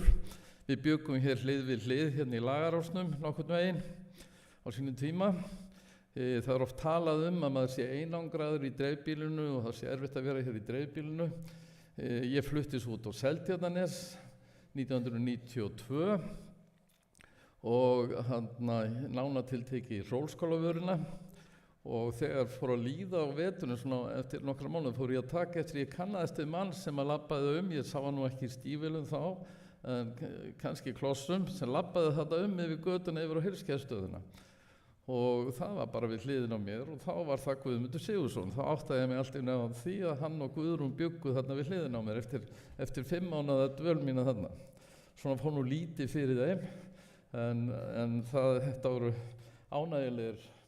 ánægilegt að búa þarna við hliðin á þeim og á þessum tíma höfum við síðan haft margt sameiginlegt og sumt hefur kannski Guðrún ekki þótt gott eins og koma til mín í Skötu og Þorláksmessu í áratugi en engar síður að Guðmundur var nú að vestan, hann kunni þetta líka en ég svona legg kannski mest upp úr því að við sjáum það að Guðmundur hefur skilið eftir mikil spor og í mínum huga þá það bara þannig og við sjáum það kannski þegar Kjartan kom hérna áðan og hélt fyrirlestur hérna sína tölvusýn að ég hef þá trú að orðstír hans í þessum málum og hans framlag muni aldrei gleymast. Takk fyrir.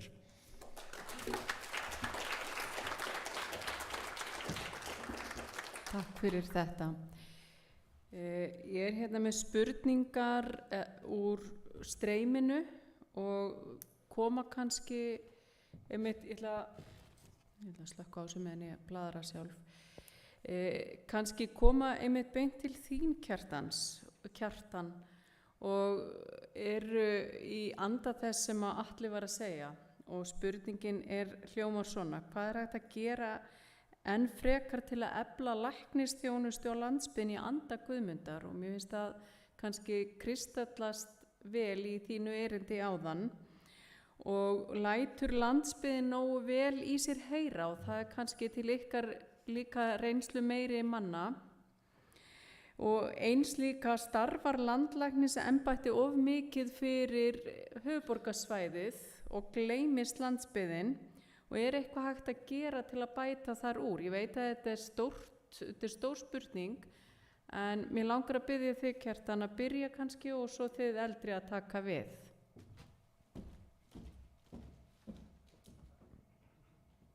Já, stór spurning.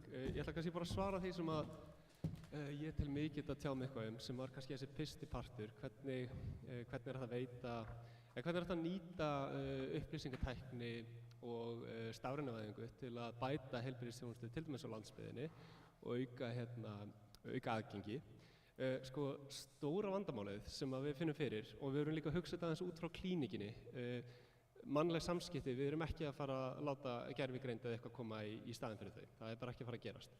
Og það er ekkert sem jafnast á við að hitta skjólstæðing auglítis til auglítis og ræða málin og virkja öll skilningavitt. En hins vegar, þá er svona gömul klísja en góðu frasi að leyfa tölvunum að gera það sem tölvunar eru góðar í, þannig að við getum gert það sem við erum góð í, sem mannlegu samskiptin. Og þá held ég að með stafrænivæðingu, að þá í fyrsta lagi þá getum við nýtt bæði til dæmis reiknimódel sem að við getum þjálfað í stórum gagnasettum til að takast á við vandamál sem eru mögulega kannski léttvægari og þurfa kannski ekki alveg að mikið á samskiptum í persónu að halda. Það er eitthvað sem að mætti reyna að svona sjálfvirknivæða, við getum kallað það.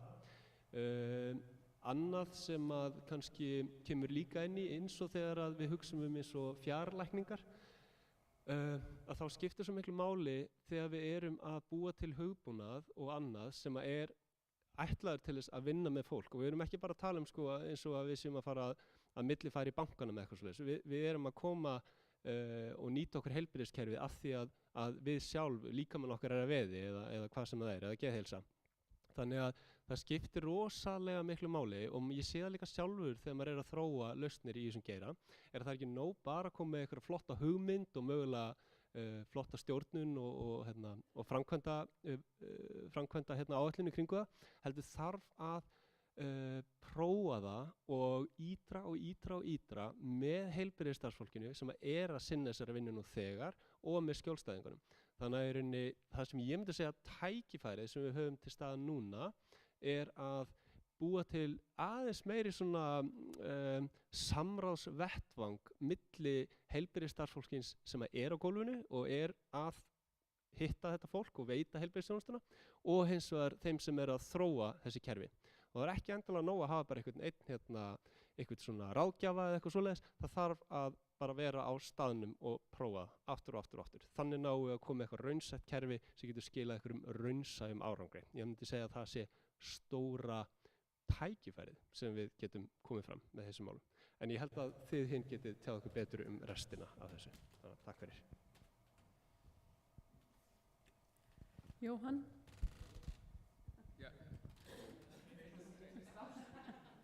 Jóhann Ágústsson.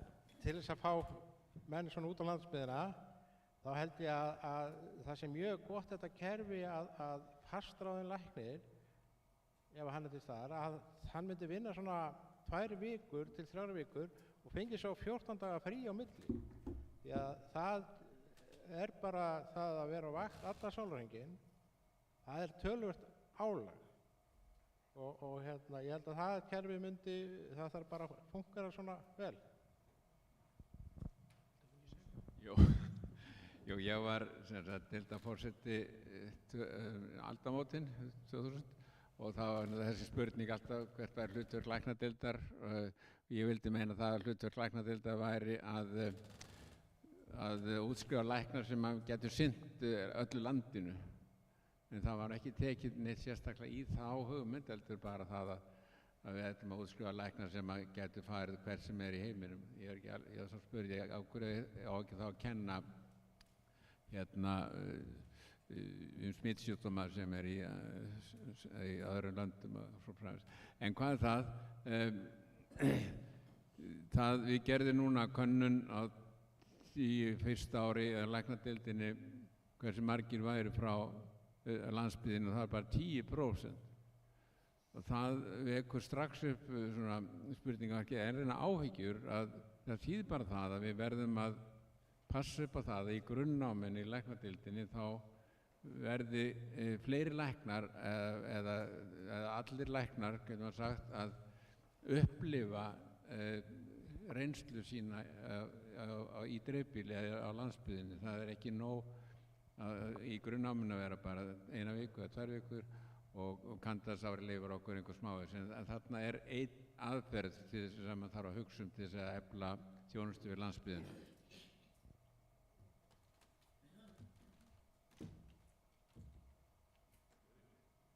En vinkillinn sem kom fram embætti landlæknis, einblíni of mikið á heilbrigðisþjónustu á höfuðborgarsvæðinu og arfleið kannski þá Guðmundar sem var kannski svolítið að efla landsbyggðina eða heilbrigðisþjónustu út á landi, eða getur embættið hjálpað okkur frekar? Stuttasvarið þú spurðir 2 spurninga. Fyrra svarið nei. Ég tel það ekki vera neitt að vanrækja dreifbýlið. Seinni spurningin, getur það gert eitthvað frekar, þá var svarið þar já. Það geta allir. Svona sem gamall bírókrat þá starfaði ég nú með 13 ráðherrum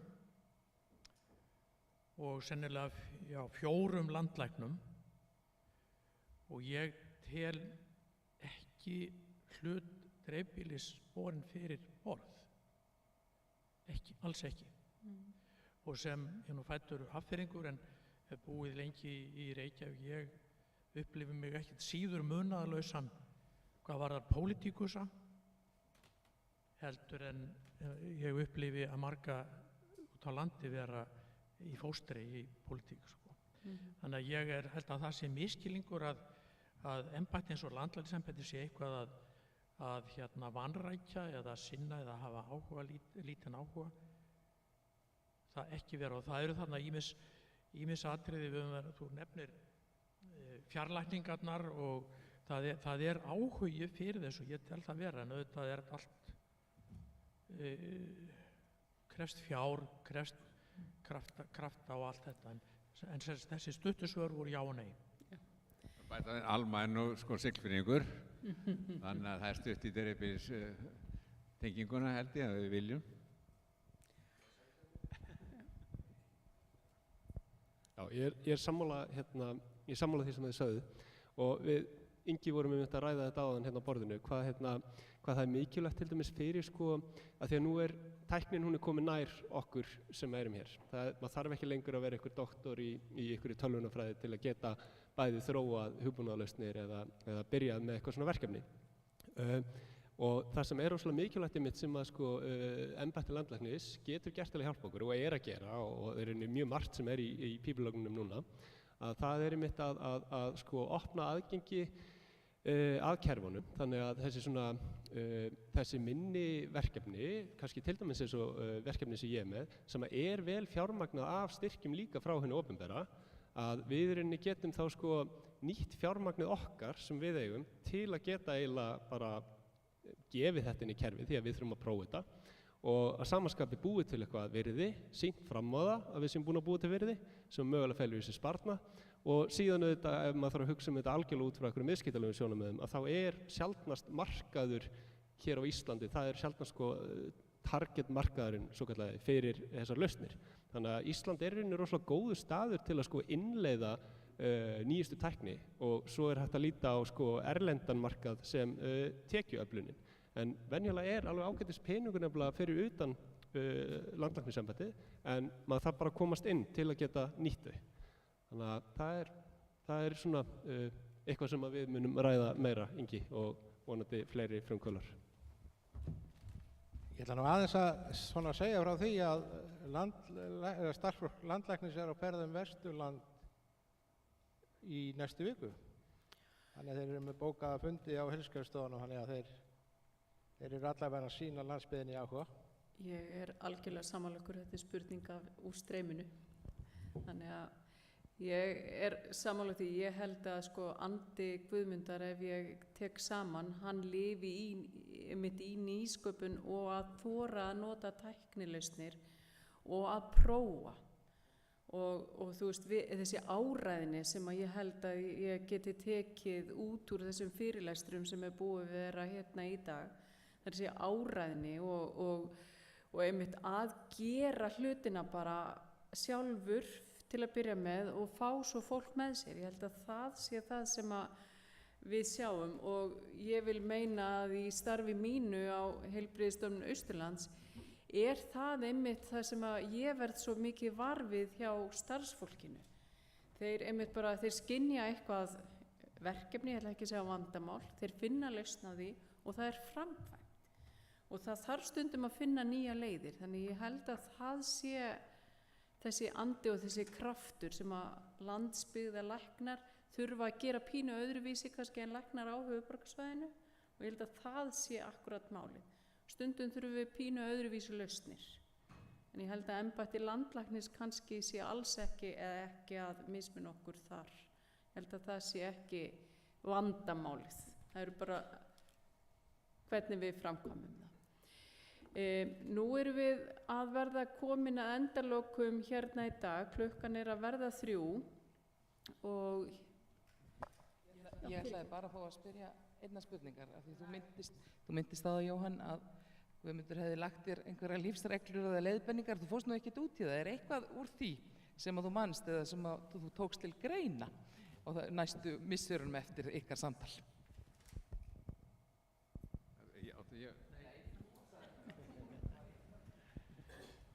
Já, það var nú eiginlega fyrst og fremst sem að hann lagði aðal áherslu á. Það var það að á heilsugæslunni á Hólmavík hefur alltaf verið góður móral. Og það var nú það sem hann lagði nú svona aðal áherslu á, að á stofnuninni, bæði hjúkrunardeildinni og heilsugæslunni, að halda uppi þessum góða móral sem væri, þannig að þá myndi okkur auðnast vel að halda á starfsfólki og svoleiðis. Og síðan var náttúrulega að reyna að fá krýja alltaf meiri pening út úr ráðarautunum eða eitthvað og taktískar leiðbeiningar og fá svona lægi á skrúpin og kvenfélagi til þess að gefa okkur eitthvað tæki áfram. Þetta var svona svoleiðis leiðbeiningar. Þetta típíska.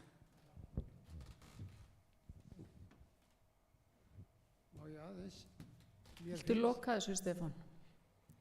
Já, mér finnst að við þurfum aðeins að minnast á hvað Guðmundur var mikill húmoristi. Og ég held að það væri ágætt ef að menn hafa einhverja bara stutta sögur að segja úr þessum heimi sem nú lokaður frekar að svona til þess að leta lundina. Guðrún, ég langar líka til að biðja Dísu, hún langareynd að hlusta og vinna með læknum. Heyrist í, Guðmundur keypti sér stígvél á Eyrarbakka. Það er alveg uppi með mér. Núna? Hvað bara hérna? Hann betur. Hann keypti sér stígvél hjá þennum fræga Guðlaugi á Eyrarbakka. Og þau dugðu honum vel, en honum fannst hann vera full lengi að fara í þau ef hann var að flýta sér út á skýli, svo hann keypti sér gúmmískó. Og ætlaði að sýna mér hvað hann væri snöggur að fara í gúmmískóna. Hann væri ennþá fljótari heldur en stígvélin. Og hann var í stofunni upp á Lagarás að sýna mér, fór í stígvélin og sveif hissa þegar hann rann ekki onni gúmmiskóna þannig að hann skilaði þeim. En fyrir hönd okkar fjölskyldunar langar mig að þakka Heilbrigðisstofnun Austurlands, Stefáni Þórarinssyni og öllum sem hafa talað hér fyrir hvað að sýna Guðmundi eða minningu Guðmundar þennan heiður að hafa þetta málþing. Við erum afar þakklát. Og til lækna brýni ég bara, haldið bara áfram með verkina Guðmundar.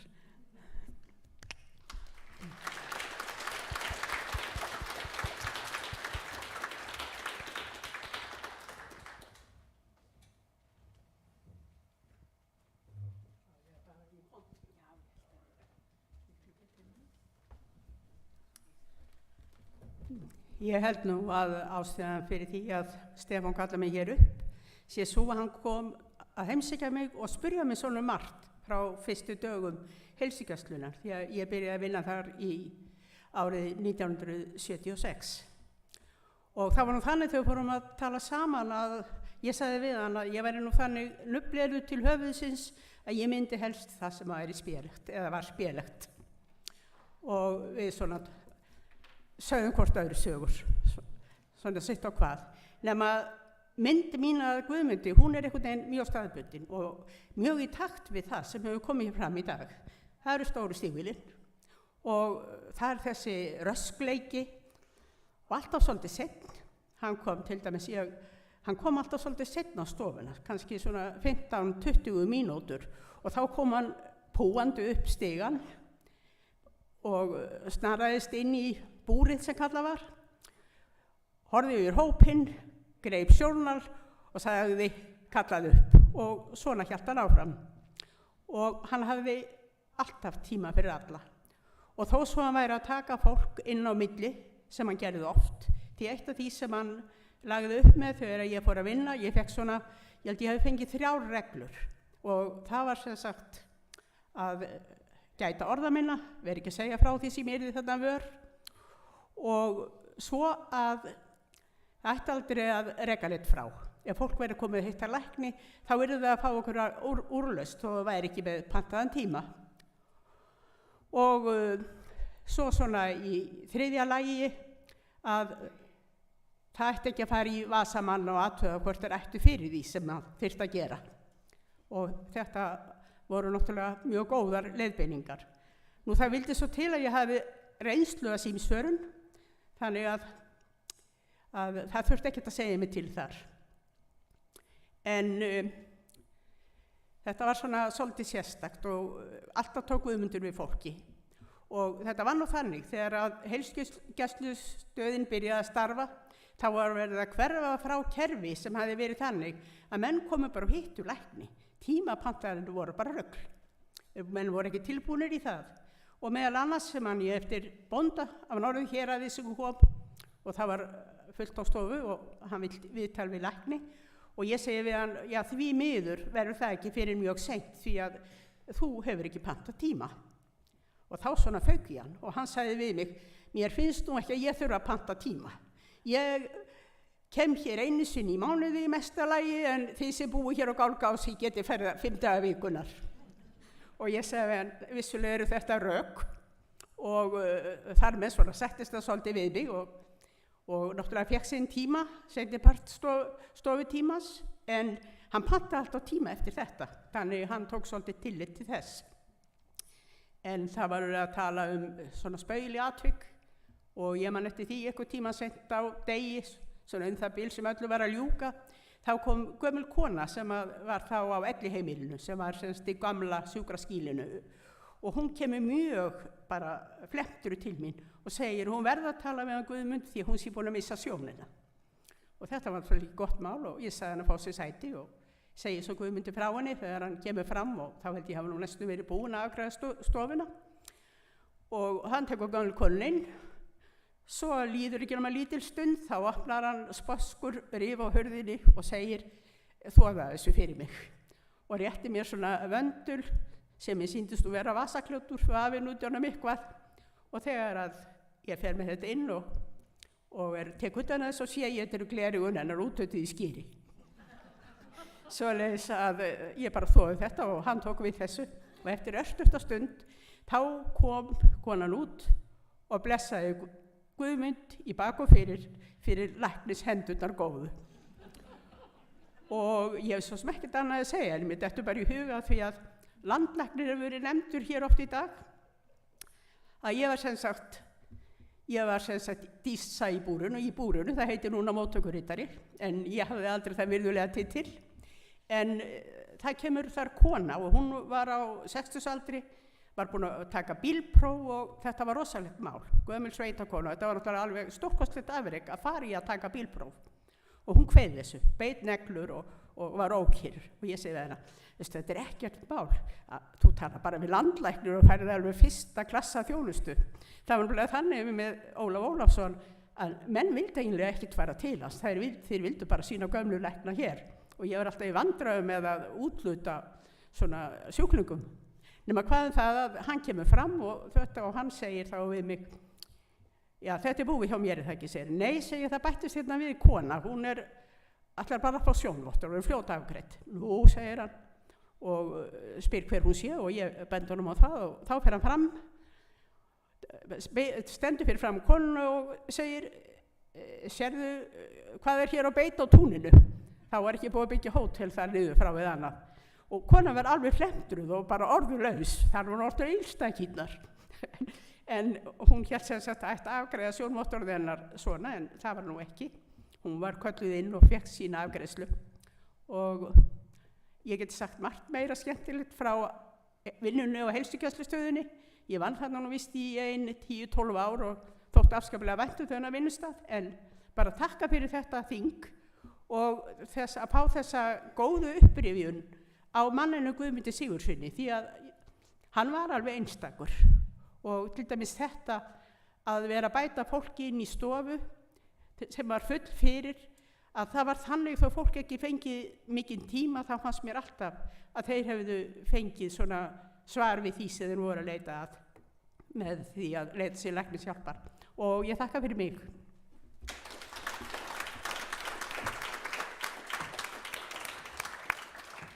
Takk fyrir þetta. Ég þakka ykkur kærlega fyrir ykkar þáttöku. Megi bara koma niður. Við ætlum þá að ljúka þessu í dag með að Guðjón Hauksson, forstjóri Heilbrigðisstofnunar Austurlands, ætlar að segja nokkur orð.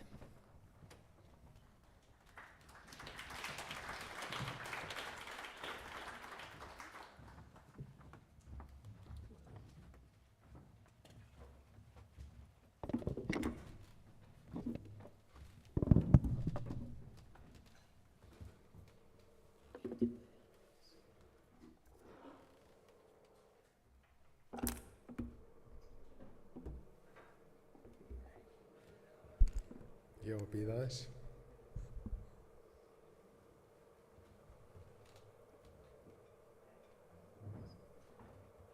Ég kann ekki það.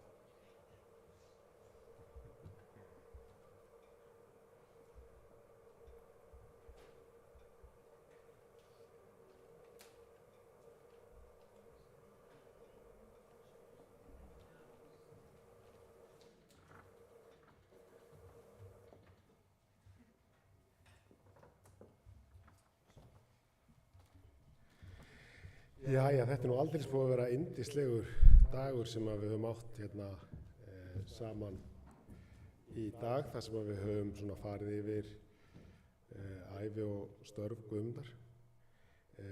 Ég var hins vegar eins og Kjartan ekki jafn lánsamur að fá hitta og þekkja Guðmund, en ég get alveg með sanni sagt að ég finn fyrir krafti hans bæði hér og svo bara almennt í störfum mínum fyrir Heilbrigðisstofnun Austurlands.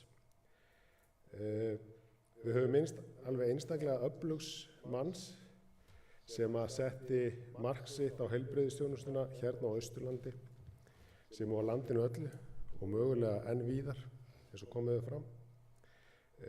Við höfum rifjað upp söguna sem að við hér og nú stöndum á og reynum að læra af.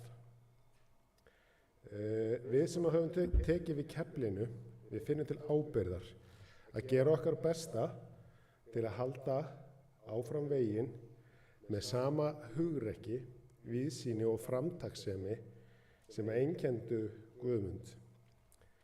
Andi Guðmundar hluti af DNA Heilbrigðisstofnunar Austurlands, enda Heilbrigðisstofnun Austurlands hugrökksstofnun og við höfum oft þurft að vera það. Það nefnilega þannig að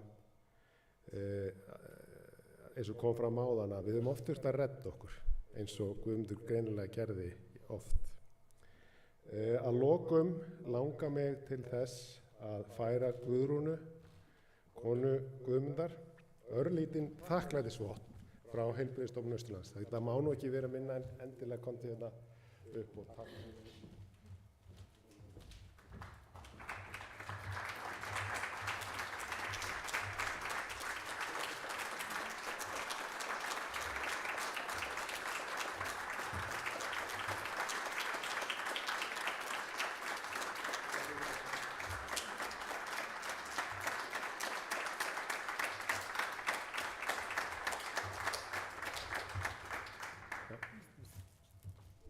Ítreka þakkir okkar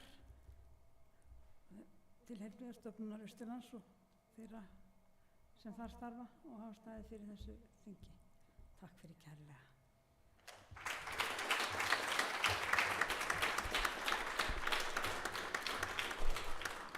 Þakka ykkur öllum sem sá okkur fært að mæta hingað og öllum sem fylgdust með í streymi. Við skulum hér með slíta þessu málþingi og farið varlega á leiðir heim. Einhver að fara til Reykjavíkur og svona, þannig að við sjáumst kannski annað tækifæri einhvern tíma síðar. Takk fyrir.